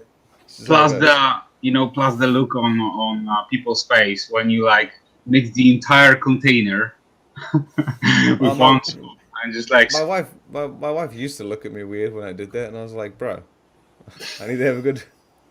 What are you going to do? I need to have a good workout. I'm not missing like, you look at your wife, bro. Same thing with your daughter. You look at your daughter, bro. Come on. I had this discussion with her. She said that she realized she does it too. I think, but dude, bro. Yeah. Bro. You see, that guy said I would use 9/10 of the Hooligan. Wait, when did you become the host of this show? I'm just reading, bro. I'm just reading. I would use 9/10 of Hooligan. I don't know. Mix it with 1/10 equivalent scoop from another. No. Because then you gotta Hooligan. Look, I'm totally okay with it, but if you use the bicoherent pre-workout, I'd be really upset. So if you had 9/10 of Hooligan and you were having to work it out, what the other one would be, I mean, it's too hard basket. It's too much of a rabbit hole. I mean, I could probably figure it out, but they're like, nah. No. But it's very rare that you end up with, if you're going to end up with less at the end of your tub, it's not going to be 9/10.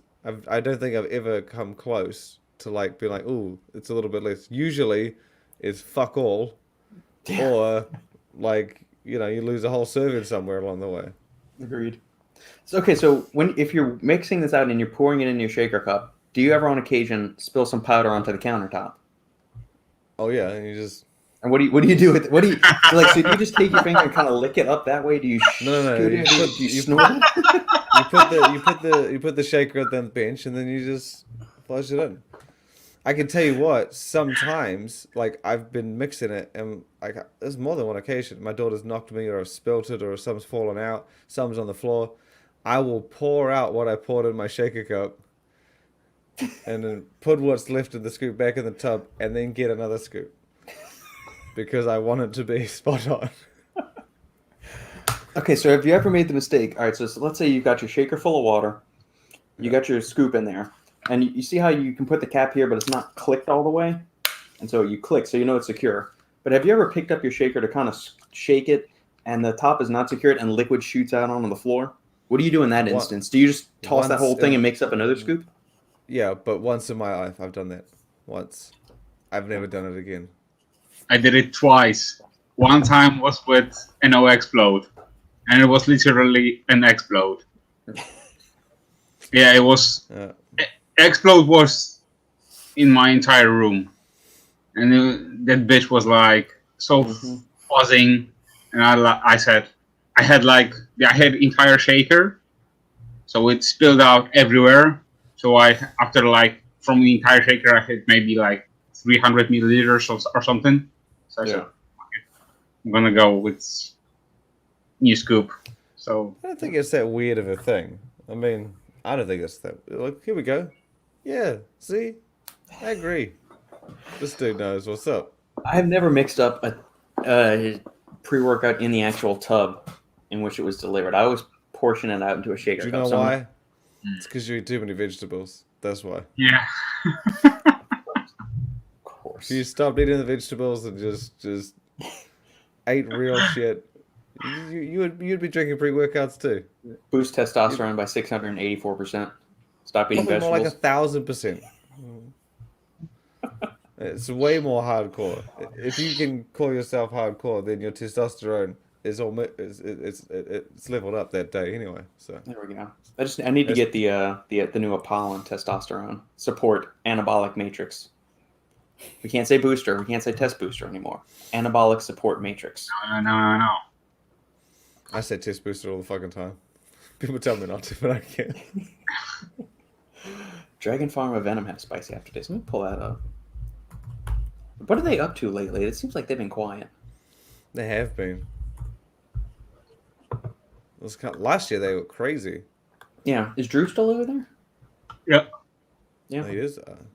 Yes.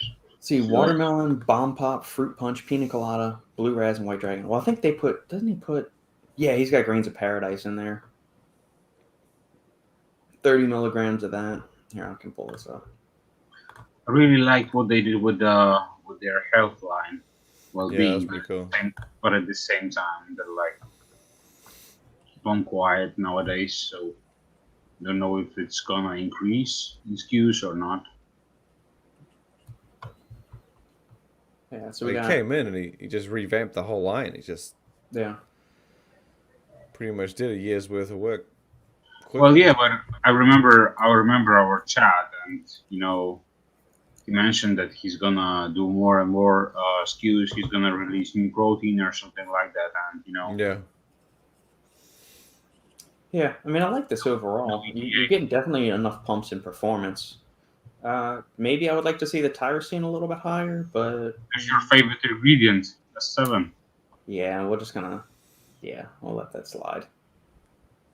I'm not a big fan of it. I'm just not. I'd rather put in any other kind of polyphenol, like a grapeseed extract or something like that. I mean, 4.5 milligrams of tart cherry. I think it's doing fuck all of nothing. So, yeah, that's solid. I'd be curious to try this one. I know it's got theanine in it, but you got 400 caffeine, you got 3 milligrams of yohimbe. But it's only 100 milligrams, so it's not that much. Yeah, I'd be curious to try it. I don't think I've tried. I haven't tried anything with Dragon Pharma yet. No, me neither. Interesting. Is there a UFC show tonight? Next week, I think, is a major one. This week, It's Adesanya's next weekend? Yes. Yeah. By the way, is Mayweather fighting this week? Yes. No. July. Okay.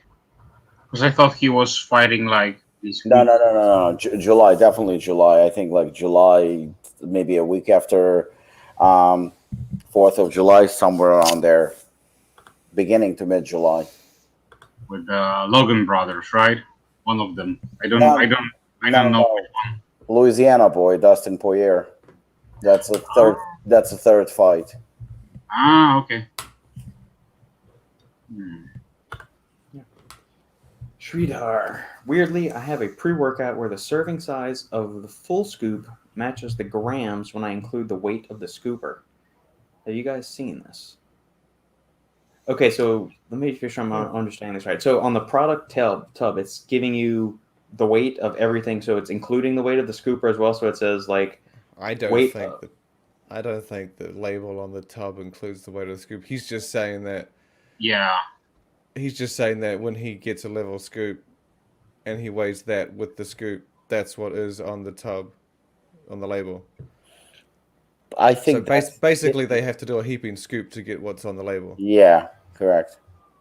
okay, That happens. Yeah, that happens more often a than not. tremendous amount of time. That's why I got that scale. Shit happens. Yep, that's why I always weigh out my stuff. Do you weigh out your protein too, Shane, or not? Nah, bro. Anytime I can get more. It's, I just go level or heaping. I'm like, look, what am I complaining about? 2 calories, right? But in a pre-workout, it's a completely different fucking story. It could be 50 milligrams less caffeine. Could be 50 milligrams more. It's a much more dangerous realm where I don't want to be, flirting with the devil. So it's European pre-workouts, I don't want to be mean, but they're the ones that seem to be mostly under. Mm-hmm. Like most of the ones I've seen that aren't on, they tend to be under. So you have to have less of the scoop to get the actual serving. So if you were to do a level or heaping, I've had it where at times you could actually be getting as much as 50% more. Yeah. What's so even though you'll be going through the powder faster, like if you would just get a rounded scoop, it's adding 25-30% to the serving of what's on the label. But then the US, I find, is it's about as accurate, but the ones that are off tend to be, you need to be a little bit under.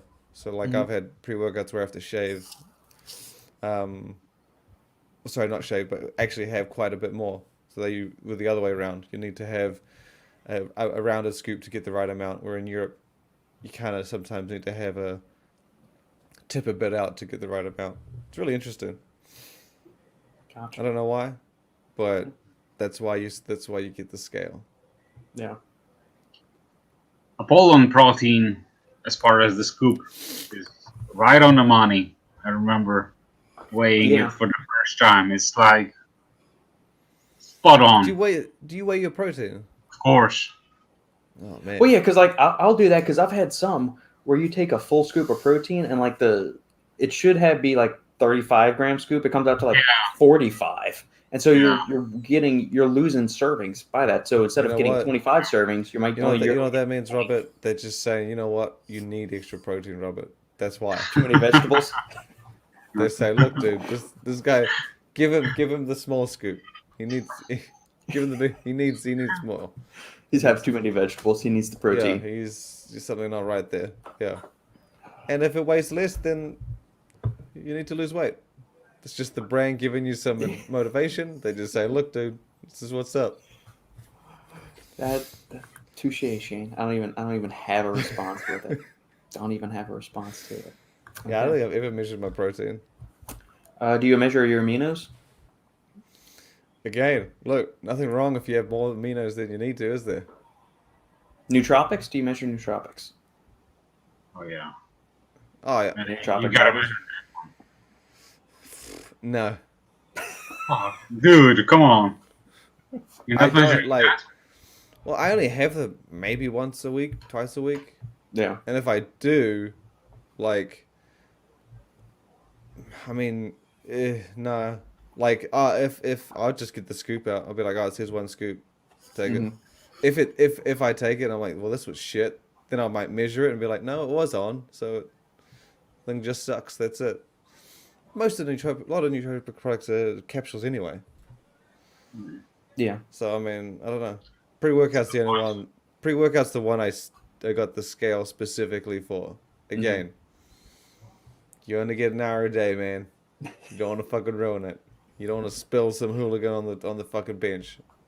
I like how it's you and the Brits say bench instead of a countertop. It's on the bench. I had this problem yesterday when I interviewed. No, Thursday when I interviewed, because I say branch, Uh-huh. not branch.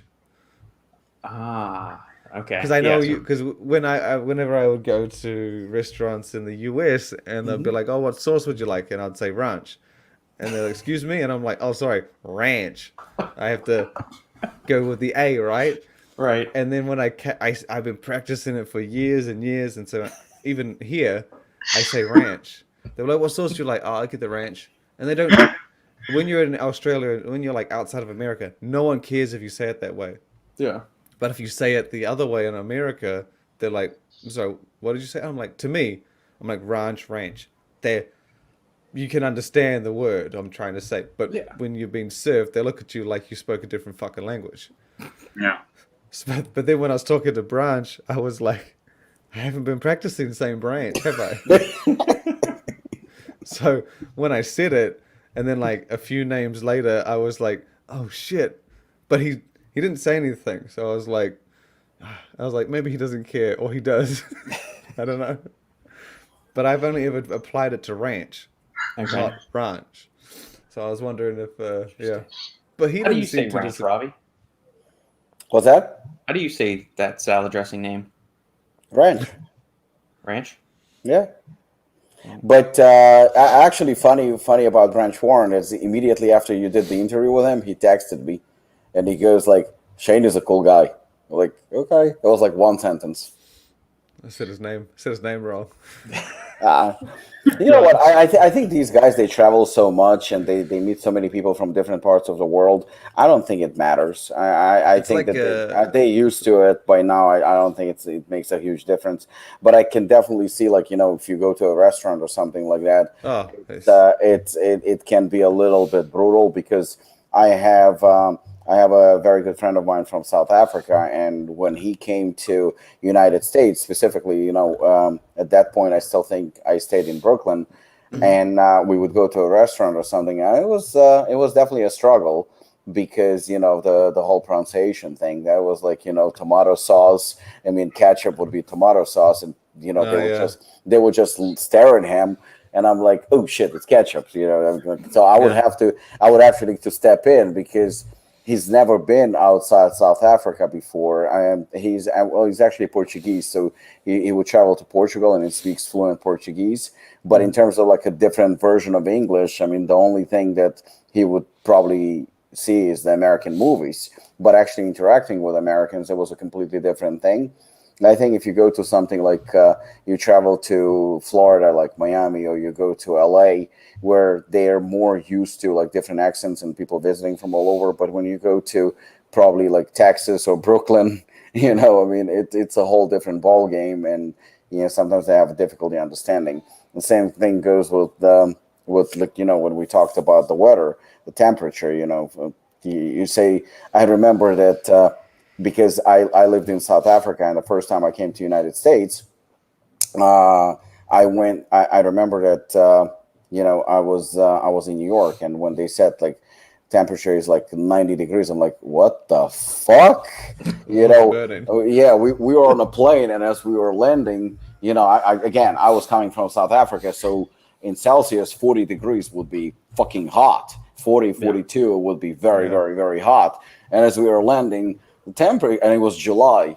We were landing at JFK, and it was my first time coming here. They like, the temperature currently is like 92 degrees. I'm like, what the fuck? You know, baking alive. That was definitely scary, but I can definitely see. And plus, you know, the rest of the world, everybody with Celsius, so it was definitely it took time to adjust. But somebody like Branch, I mean, he fucking travels all over the world, so. His name was probably butchered in so many languages. I don't think he cares. The only other word I've had trouble with, and this goes for any part of America, is water. Oh, Like, okay. and I'd Yeah. ask for a cup of water, and they would look at me.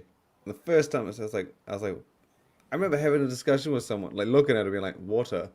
She's like, and she's like, not even. She's just looking at me, and then my friend would say, "Oh, you're like a water cup, like water, like," and I'm like, "The fuck? What the fuck is that?" And he's like, it's a cup of water. I'm like, yeah, that's what I fucking said. And he was just like, yeah, he's like, your pronunciation of water is obviously you got to exaggerate that A. But it would confuse me because I'm like, I could understand an American says water, but when I say, and I can understand the difference. But Is that what I sound like? no, but see, I have to exaggerate it to make it sound like you. I can't do an in between. So, all right, Water. let me try this. You out. have to exaggerate the A, but I say water. Like I like roll the A to the T, Uh-huh. and it's a little flat, Right. but you have to exaggerate that A. So Water. like Water. yeah, Water. you naturally do it. It's Water. yeah, see yeah. Like I'm saying, I don't really hear it until someone pointed it out to me. Yeah. And I was having this discussion, like when I was sitting at the restaurant. Like I said, if you go to a restaurant with me, you'll hear some weird shit that I pronounce. Like pickles, we call those gherkins. You do. I've heard you say that a couple of times What? on the podcast. Yeah. How do you call it? So, Gherkins? like, because Gherkins, Americans yeah. have like gherkins, pickles. We call them gherkins. I believe that's the name anyway. But yeah, So, what would you call something like a pickled beet or a pickled jalapeno? Would that be a gherkin to pick? A gherkin to beat? no, Or do you just call it a pickled you're beet? calling it. It's pickled. It's not pickled. Pickled is the style, is it not? Yeah, it's the, It's the way it was preservation prepared. method. Yeah. Yeah, yeah. I don't see the problem with that. Why not just call it a pickled cucumber then? If you're gonna, whatever. Okay. You can't argue because the one thing I've noticed is that the shit that you got to do in America, it's only really in America that you got to say it like that. It's never anywhere else. No, I would agree with that. There's The only a lot of- difference is in Europe. The only other one I found was Europe when you do gas water. I remember the first time they're like, "Oh, would you like some water?" And I'd be like, "Yeah, sure." gas It's water. like gas or no gas. I'm like, the fuck do I want gas in my bloody water for? Yeah. And it's the sparkling water. Yeah. Okay. Because in a lot of those places, the norm was sparkling. Yep. Yeah, in Italy. And so when I we went there, that was it. had water that was just, I was like, yeah, I have some water. And then I'm like, what the fuck is this? And Yeah, then that's I everywhere. I remember messaging Lukasz and being like, bro, why does the water here taste like shit? And he says, he's like, what? And I for a restaurant, and he was like, oh, you probably got gas water. And I was like, that's what that fucking person was saying. I didn't know what the hell they were saying. And you can't ask them. You'd be like, what do you mean gas? They're just going to be like, gas. What do you That's the call only the thing. stuff that you put in your car, Shane? What do you mean for... Oh, The fual, like, the fuel that you put in your car to make it drive. What do you call it?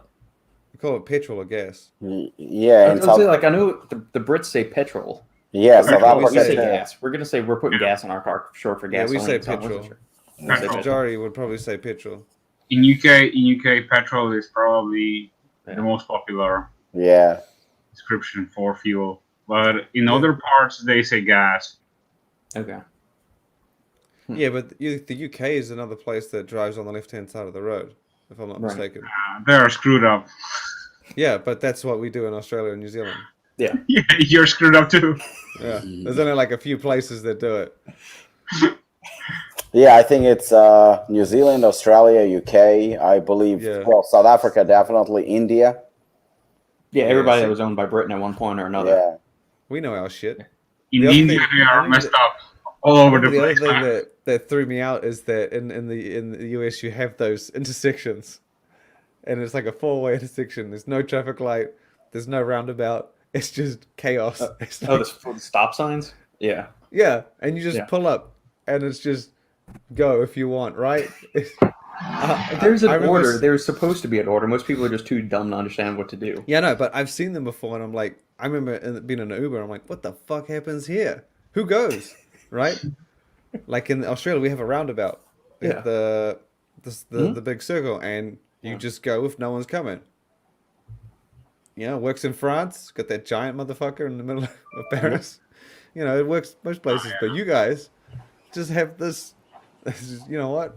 Let's just see what happens. The I've never weirdest seen thing it for before. us, we were in Italy, June of 2015. We went to Rome, and we did Vesuvius and a couple of other places in Italy. And there's the first time we had ever been out of the country. We went to Mexico for our 1 year anniversary. But the driving in Rome, I'm so glad we didn't drive anywhere on there. We either took a train or we did a taxi somewhere or something else like that. We jump into this car, and there's no fucking lanes on the road. It looks like a school fish. Like cars are just like bobbing in and out of everything. Like there were no lanes. I don't even know how we didn't die getting from the airport to our hotel. No, it depends. If there might be lanes, but it might be like we have some of that sometimes. Like I don't necessarily imaginary, but like it's like look, this lane's wide. This road's like wide enough for two cars. Two go down. Yeah, Not necessarily lines. they just decide what to do. Yeah, but still, okay. My sister was convinced that pickles are going. Oh, good grief! Did she go to Florida too, Brooke? Is she a proud UF grad like you as well? I think if you don't measure your supplements, you are to blame if they don't affect you as they're supposed to. Shout out to the TikToker, 100%. Yes. Rafael D'Souza. How is math related to science? I don't get it. It's not. Well, you can use numbers in science. You can use numbers in science, yes. I But never did science in school. I did nothing. you didn't do biology, chemistry, none of Never. that stuff. I scrapped it when I could. I didn't do well. I remember my Nikki asking me. She's like, "Did you do like maybe my third year in high school? I stopped it." Mm-hmm. And You just pieced out and just didn't do it? She was like, "I didn't know you could do that." And I was like, "Me neither, but I did." But apparently, you had to keep some of these things later to be able to like graduate. Yeah. Yeah, I didn't do well. And now look at you, weighing Yeah, your look at me, I'm great. pre-workouts. Yeah, Weighing your pre-workouts. yeah, To the man. He ground. works for himself. He spends $400 on shipping to Oh, bring for import fuck's energy sakes. drinks. God damn it. We drive the same car. I think my Ah. car's worse than yours. What year is your Camry? 2004? Okay, yeah. We got a 2014. Jesus Christ. What the? You're like 10 years ahead. Maybe if I stopped shipping energy drinks to New Zealand, I could afford a 2014 model. Math related to science. I mean, you can use math to prove certain things in science, but nothing is ever really proven in science. It's all based off empirical data, where math you can actually prove stuff. Well, you can use math in science, but you can't use science in math. There you go. Yeah. Wise words. Yeah. That's true. Spoken straight from the person who aced all of his science classes. I don't think I aced them, but that's probably why I dropped them. I dropped science. I tried to drop English, but I couldn't. Oh yes. No, Oh, for sweetheart, fuck's sakes. Shane spent $500 on shipping to import some energy drinks to New Zealand. You started at 300. You then Yeah, I jumped know. to 4. Now it's 5. I'm just seeing if you're Next paying week will be attention. $1,000. Of course I'm paying attention. That's the reason why you cannot afford a car. Yeah, that's why I got 2004. Yeah. So, all right. So let's go back and rewind to the original story of this, Shane. It was the Ghost energy drinks that you Now were it was importing. Zoa, right? It was Zoa. The Zoa, the Oh, Rocks man. energy drinks. Yes. Yeah, I didn't even like him. Yeah. And so, what was the actual amount you paid? How much were the energy drinks, and what was the shipping costs? Oh, Robert got me the energy drinks because it was difficult. I didn't want to buy one case of all of them, so he got a variety pack.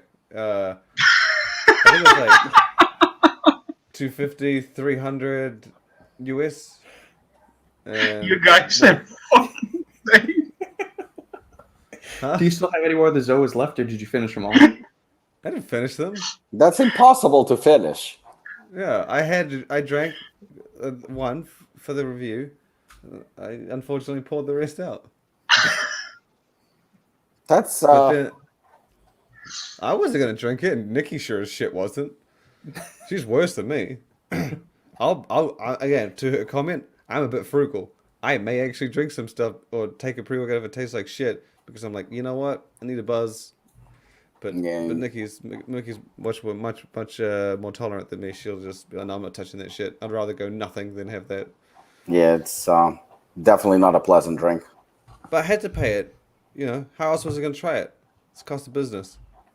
This It's a is tax why it write-off, sucks. That's why it sucks to be in New Zealand. So if I'm in the US, I wouldn't have this fucking problem. But Yeah. you tried recently the Inspired, right? Drinks. Well, that's because it was launched here. That's the only reason. And it launched. It was like the week they launched it, it was already in stores in New Zealand. It was already in vending machines. This is fast. I was like, the fuck? How the hell do we get this shit? This is like the first time ever. No one Chris ever is launches holding shit out here. on us. I know he's got good distribution partners down here. And he said that it's shipping to the US. So, Shipping to Yeah. that's going to be fucking expensive. Drinks are manufactured in Australia or the US? well, here's what I asked him where it was manufactured. He didn't tell me. Because I said if it launched here in New Zealand and Australia first, sure, Yeah. you made it here. Yeah, that's what I Now we assume. but then he said it's not going to be in the US for another month or two. So one would assume that it was made in Australia, and then Yeah. we got it here and then shipped to you. That's not what he's making it sound like. And then I said, well, where is it made then? He says, guess we'll never know. So he didn't want to tell me. Wily motherfucker. Actually, it probably. Oh no, I don't know if it would say on the can. No, it wouldn't. No. No, it's probably just a distributed by or something like Yeah. that, or manufactured for XYZ. Yeah. But I Right. would have thought that he would have launched it in the US if it was made in the US. That doesn't. Yeah, of That course, seems weird. No, it's So- it's 100% manufactured probably in Australia. I mean, it has to. No, be. he said it's not. Well, then somewhere in the area. But there isn't anywhere. There isn't anywhere else in the area. Could it be New Zealand? Fuck no. There's no way in hell he would have got it here. There's no way that he would have manufactured it here and then paid to ship it. Because you ain't coming to New Zealand to save money. I can tell you that. Well, regardless, you know, I mean, Maybe Asia. maybe manufacturing in That's what I'm United suggesting. States. Manufacturing in the United States, bring it to Australia and New Zealand to launch, and then bring it back to United States. It obviously, Yeah, but makes see, no- that just seems weird. It just yeah, seems- nah, no way. I I would- would have thought you would have launched. I would put my bets on Asia. Yeah, China or probably. something. Yeah, probably Asia. Yeah. But it's just a guess, so I don't want to He speculate. didn't anything. tell me. Because I said the only reason he said that is because I said, oh, I thought it was going to taste like shit because it was made in Australia. And he said, well, I'm glad it doesn't taste like shit, but it wasn't made in Australia. And that's when I was like, well, okay. I don't fucking know then. But I know from my standpoint, like shipping drinks to other parts of the earth is fucking Oh, insane. Yeah. It's crazy expensive. So, Especially right now, shipping is insane, and especially what's going on with customs, like 100%, ingredients and products, and they hauling up in customs. Like, I don't think that whatever's manufactured in the United States is United States. Whatever's manufactured elsewhere is elsewhere, because right now bringing stuff is number one is extremely expensive. Number two, it's such a fucking headache. I had a meeting with two manufacturers this week, and they said that getting ingredients is like such a bitch. And we're not talking about like, gray area, like Arginine and those things that are coming to the country. No, it's actually everything. Everything. Everything gets held up in customs.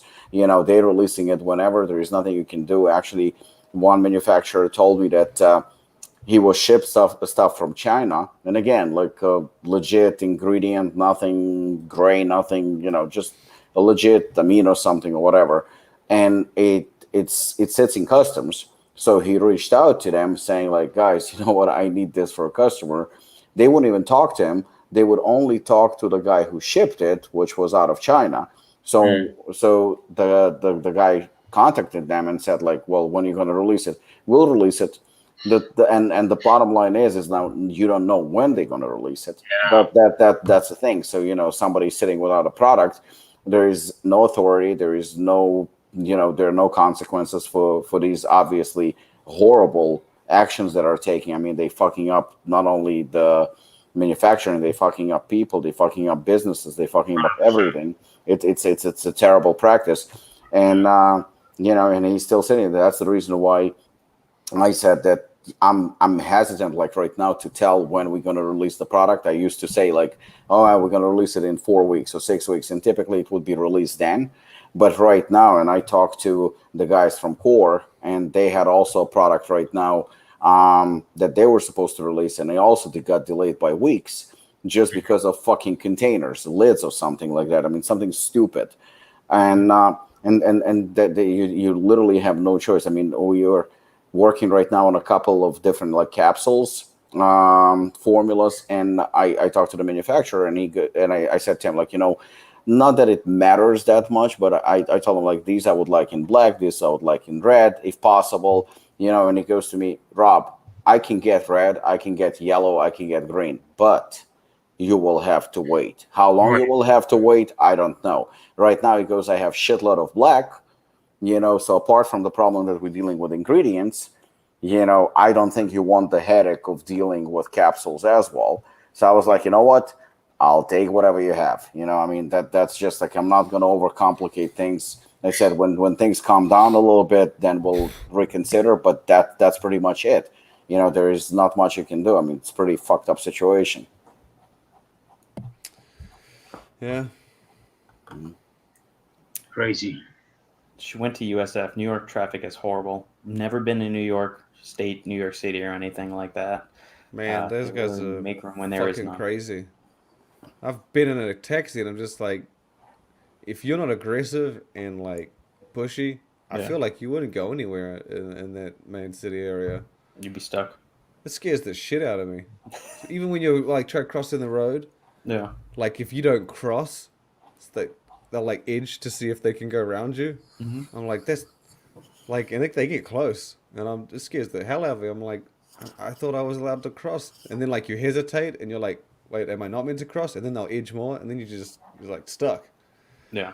Yeah, it's a fast-paced fucking city, I tell you that. Robbie, how close are you to New York? How far is Apollon from New York? About 45 minutes to an hour drive. Okay. I mean, we're talking obviously, driving normal, no traffic, which is ideal most of the time is not the case. But I would say on average, an hour to hour and a half, you will make it no problem. How far away is like JFK, like from New Jersey? From New Jersey, about 45 minutes. From Apollon, about 45 minutes to an hour. Again, I mean, talking no traffic under perfect conditions. And from my house, maybe about an hour and 15 minutes, hour and 20 minutes. So it's not that bad.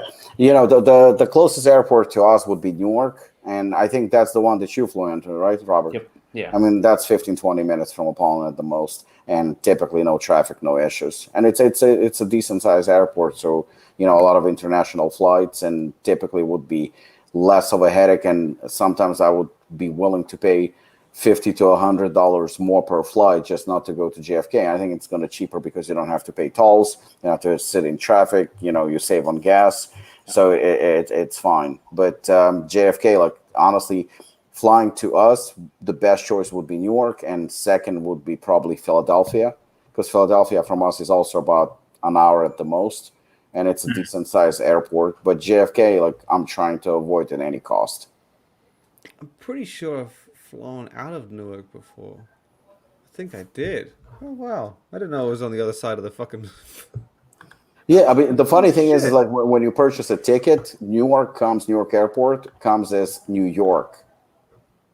Yeah, I always go off the airport code. Yeah, I just thought no, not the code. I mean, it's considered New York for some reason because I mean it's like literally across the bridge, so it will be New York / Newark. Or the other airport would be New York / JFK, but they considered like both New York airports.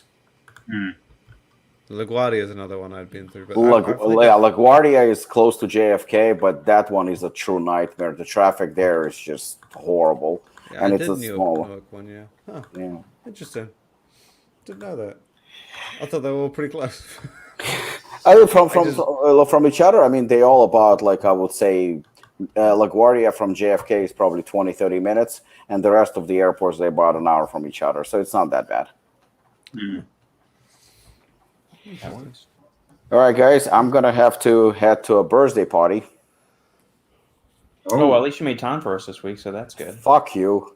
that is nice. The funny thing is like I have another birthday party next Saturday, and I'm fucking canceling it to be here. The angel is gone. Priorities. You don't need to make There we up. go. You don't need to make up lies. It's okay.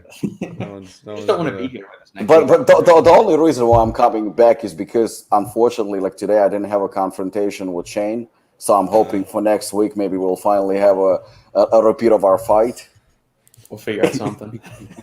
We gotta get some topics on board. All right, guys, well then. have a good one. I will see you next week. See you, Rob. Bye. Yeah. See you, Robbie. Thank God he's gone. That fucking guy. Is he still listening?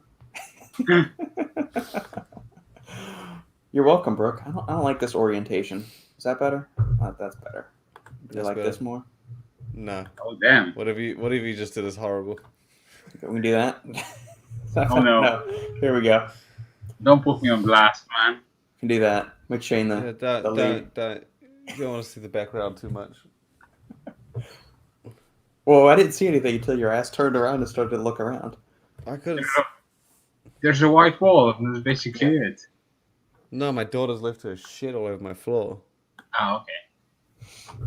Yeah. She just comes in and plays. This. Yeah, that one's better. I like that one better. Yeah. Thank you for tuning in, Brooke, as always. We appreciate it. Any other news stories, Shane, you want to capture for this week before we sign off? And this will be the last call for questions, guys. You guys got anything else you want us to answer? Otherwise, we will put a bow on this thing and send it out the door. Nah. You know what? The story and the review with inspired drinks. I think that people that are still listening should read up on, because I think that Inspired did a good job with. They did a good job. It reminded me a lot of the Mountain Dew energy drink with LeBron James. Mm-hmm. Not like, I'm not saying like it tastes the same or like it is the same or whatever. I'm just saying it's in that kind of realm. It's a good taste. It's got a good amount of sweetness, good carbonation. But do be aware it has a full 3.2 grams of beta-alanine. Yeah, that's what I wanted to say. That that's the rough spot. And I also talked with a few of my team members in our HQ, and they all agree that for some people it can be harsh. Just like I thought it was a weird thing to put in. Like, I understand the angle for performance because they're right. If you're going to use it for pre-workout, like if it's geared towards performance, that makes complete sense. Yeah. But obviously, if you're someone who picks it up in a setting for like anytime energy, you may be like, well, what the fuck's going on?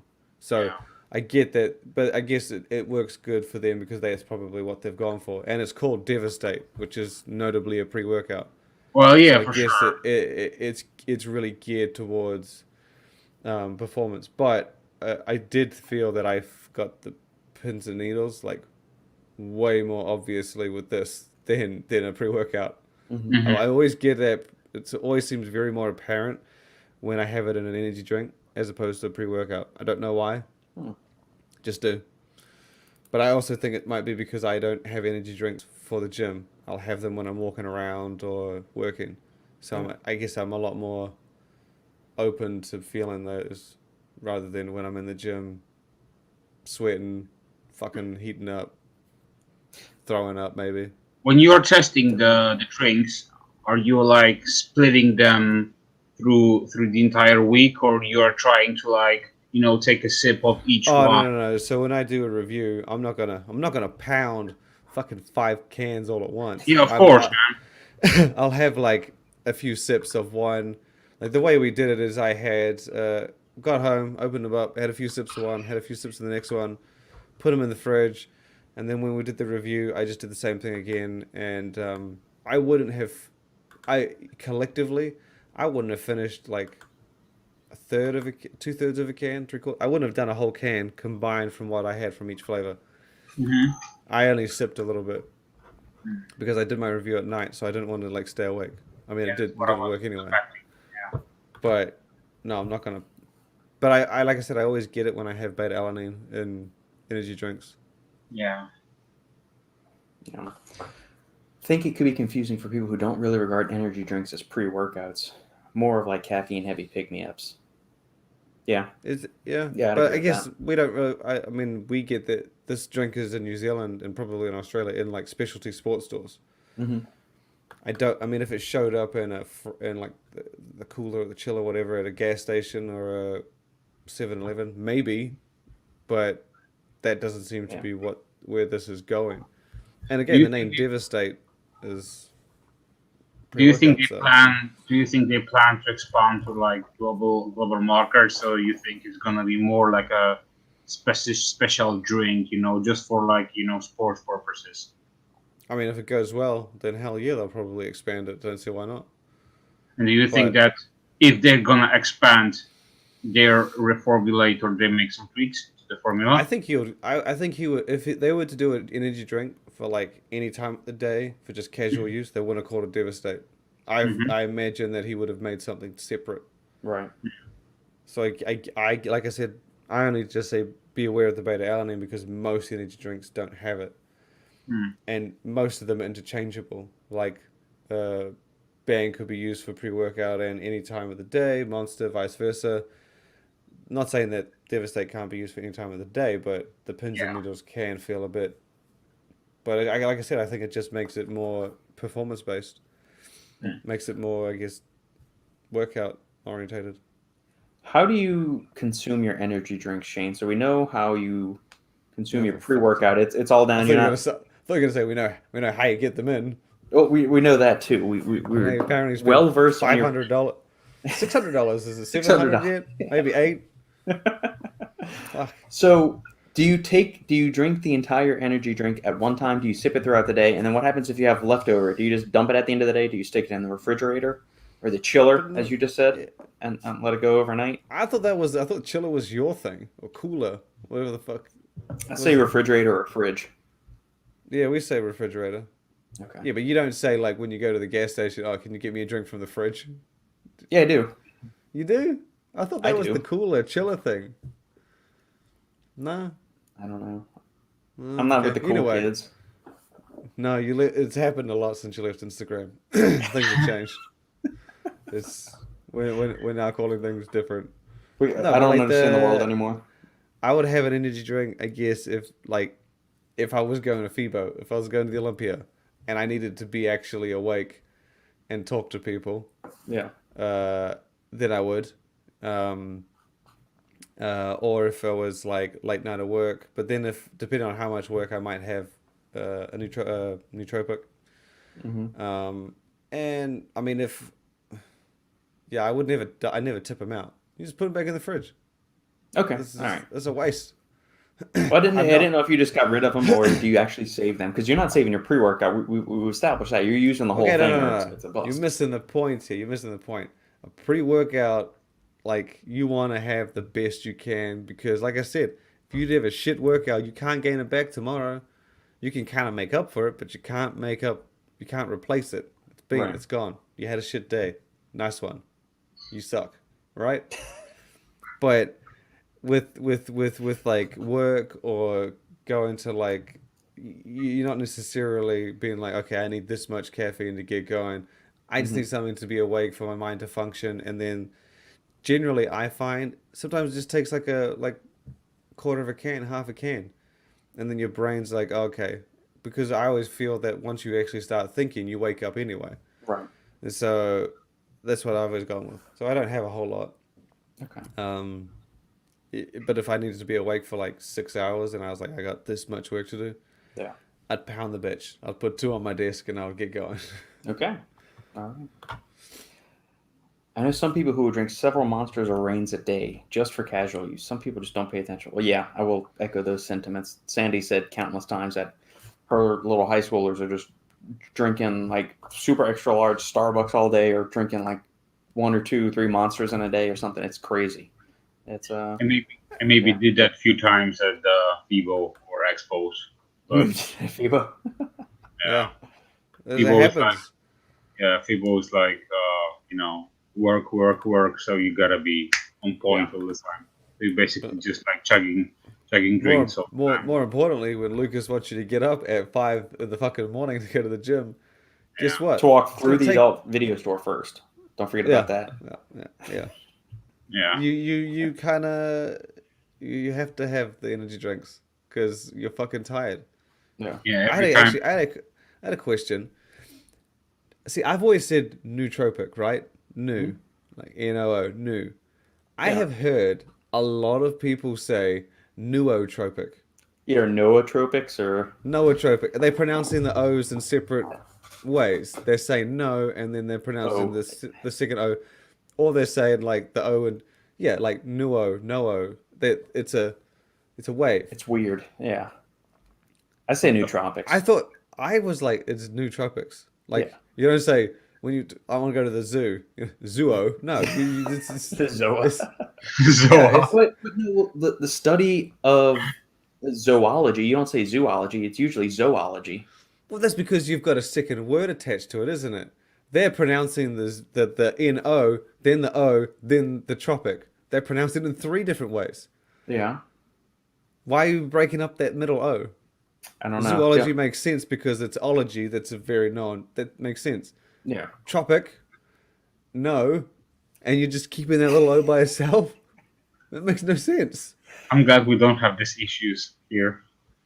And I've heard so many people do it that I was like, am I saying it? Because Nikki, she saw it on Instagram. She's like, someone in this video said nootropic. And I'm like, well, they're a fucking idiot. And then she showed me a couple others. And then I saw a couple others. And I'm like, maybe I'm an idiot. What the fuck?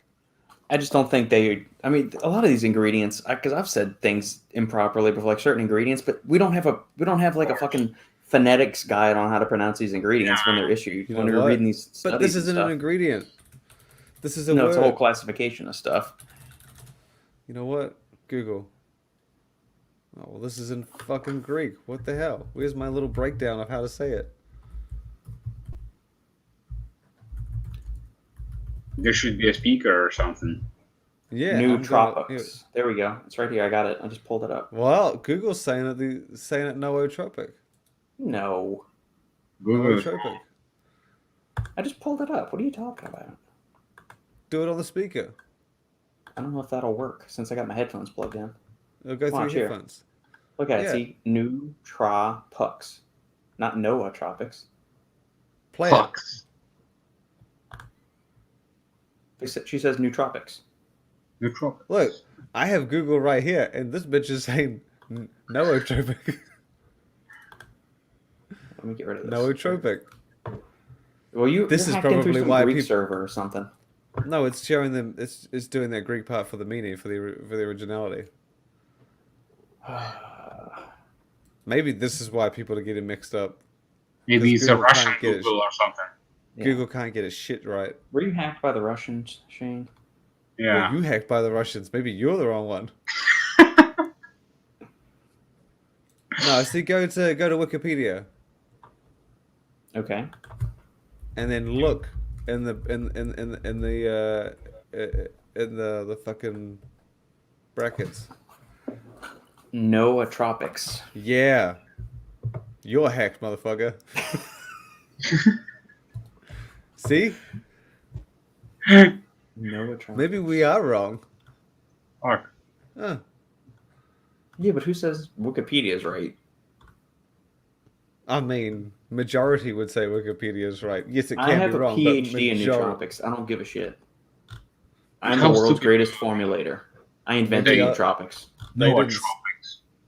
What Yeah, the they're fuck? saying Noah. Nootropics. It's saying derived from an ancient Greek word, which means that Everything's it's derived from ancient Greek. Yeah. I'm just saying what it's saying, man. But there's no A down there. There's double O. So why supposed to say Look, man. nootropics? We need to find a Greek person to tell us. Words are hard. Yes. Yes, they are, Brooke. They can be. Nootropic just sounded better, Yeah, I like nootropics better. Not this nootropic thing, nootropics. but it sounds like we may Bullshit be word. wrong. I think it's kind of like a bisexual. It goes both ways. It's fine. I'm 100% Not, sure not, it's not, fact. not really. But there's kind of like how Americans say niche. Niche? Yeah, I know what it is, Yeah. but so many Americans say niche, and I'm confused as to why. I don't know. Like, you know what I'm talking about. A lot yeah, of yeah. people I've heard people say niche. I say niche, but I'm like, no. what do you mean you say niche? No, you say niche because that's how it's fucking said. Well, yeah. No, I'm saying I'm one of the enlightened individuals, not the typical asshole American. Because I'll be watching, I'll be talking to someone, and we'll be in a conversation, and Nikki will hear someone say niche, and she'll kick me. She'll just be like, she's These like, fucking Americans.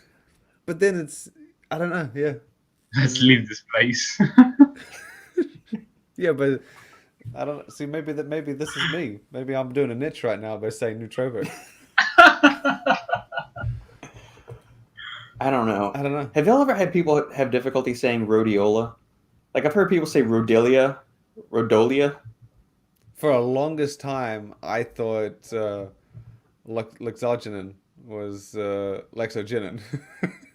So I don't see. That's another one. I always say laxoginin. Is it laxoginin? Is it laxoginin? Well, I don't know. someone in a was doing an ad, and it's like featuring Luxoginin, and I'm like, wait, what did he say? I was like, man, that sounds way cooler than how I was saying it. Yeah. I was like, that's got to be how you say it. And like Nitrosigine. Yeah. I didn't. I just You was said used to say nitrosigine. I just used to say nitro and be like, I don't even want to figure out the rest. But then, like, I heard that one in an ad, and I was like, fuck, that is cool. When you say Yeah. it like that, it's tricky. Yeah, exactly. Wikipedia is something anybody can add something to. Right? Yeah, but isn't It's this like that in just, paper. aren't we just being very niche right now by saying this because we're refusing that it's the same? All right. So wait, how do you say? Do you say creatine or creatine? Creatine. Everyone knows that. That's normal. Creatine. Well, some people say creatine, but then you No. say leucine. You don't say leucine. Wait, no, we're saying leucine, creatine. There's the ene. Right, but I'm Creatine, saying leucine. a lot of people will say creatine instead of creatine. No, because there's an E at the end. Those are the same people that say niche and forgetting the E. Okay? Jesus. No, I'm pretty sure You're going leucine. way off the whales. That's how you say it, right? leucine, Creatine, yeah. leucine. Yeah, yeah. Not leucine. Leucine. Yeah, but then isn't there like in America you have like quite a diverse dialect, like from Yeah. different states to state? Like I remember Oh man, being go down to like New Orleans. You'll hear like a Brooklyn kind of accent, but then you go 2 hours west and you end up in like Cajun Coonassville, and you'll hear words turned that you never even thought existed before. Yeah. It's I like there's remember, even within like Louisiana as a state, man. You've got like the deep, like you got Creole accents, you got New Orleans, like old school New Orleans accents. You got the Wank, which is the West Bank, and then you got the Cajun Coonasses out in Lafayette and Opelousas and that whole area and everything. So it's I just crazy. remember hearing the Stephen Salmon from Man Sports, his wife. I don't know where she's from, but she's got the Sweet Home Alabama accent, Mm-hmm. and it's Yeah. like I was like, man, I only thought that thing kind of existed in movies, and then you hear it, and you're like, man, that's cool. That's cool. Yeah. You got the That's Southern gotta drawl and It's everything. gotta be cool. Yeah. Yeah. But then you get and when I met Eric for the first time, and I was just like, you get Eric from Eric? Eric Schwartz, Oh yeah. okay. and you're just like, oh damn, it's another movie accent. Yeah. But then you kind of get the states in between where it's just like, there's nothing really special about that one. Yeah. Just Are you here? Have you ever talked to Mike from Condemned Labs? no. Oh man, you talked to him. The first time I ever met him, I swear I thought he was like connected to the five families in New York. Like like the way he was talking, it was like legitimate. I swore he was connected to the mob somehow. Just the way he was talking, his mannerisms, how fast he talked, everything. It was hilarious. I loved it.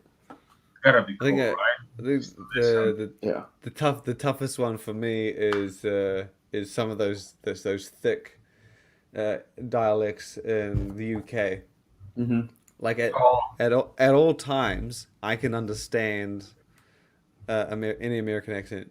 Like you may Yeah. be like, oh, it's different, but you get it. You can hear it. It's very Yeah. clear. But in the UK, I've had some people where I'm just like, that no, that I What? don't like. You gather some words from it, but it's strung together, and some of the words are connected, and you're just like, nope, I need you to say that again. That's a bit much. Yeah. And Sounds like a drunk Scotsman or Ireland's something. Like Don't thick get me started. Irish, and some certain parts. But Yeah. So then probably the baddest ones are the Irish and the Scottish. Those I just Scottish, don't I'm not understand. Scottish, I'm not But too bad with. Irish In is a England, in England, for example, when you have like London accent, it's completely different than Liverpool yeah. accent. Yeah. If you will go, up to the Liverpool and you will talk with these guys, I bit. Yeah, remember you've got what's his name from I, Team Nutrition?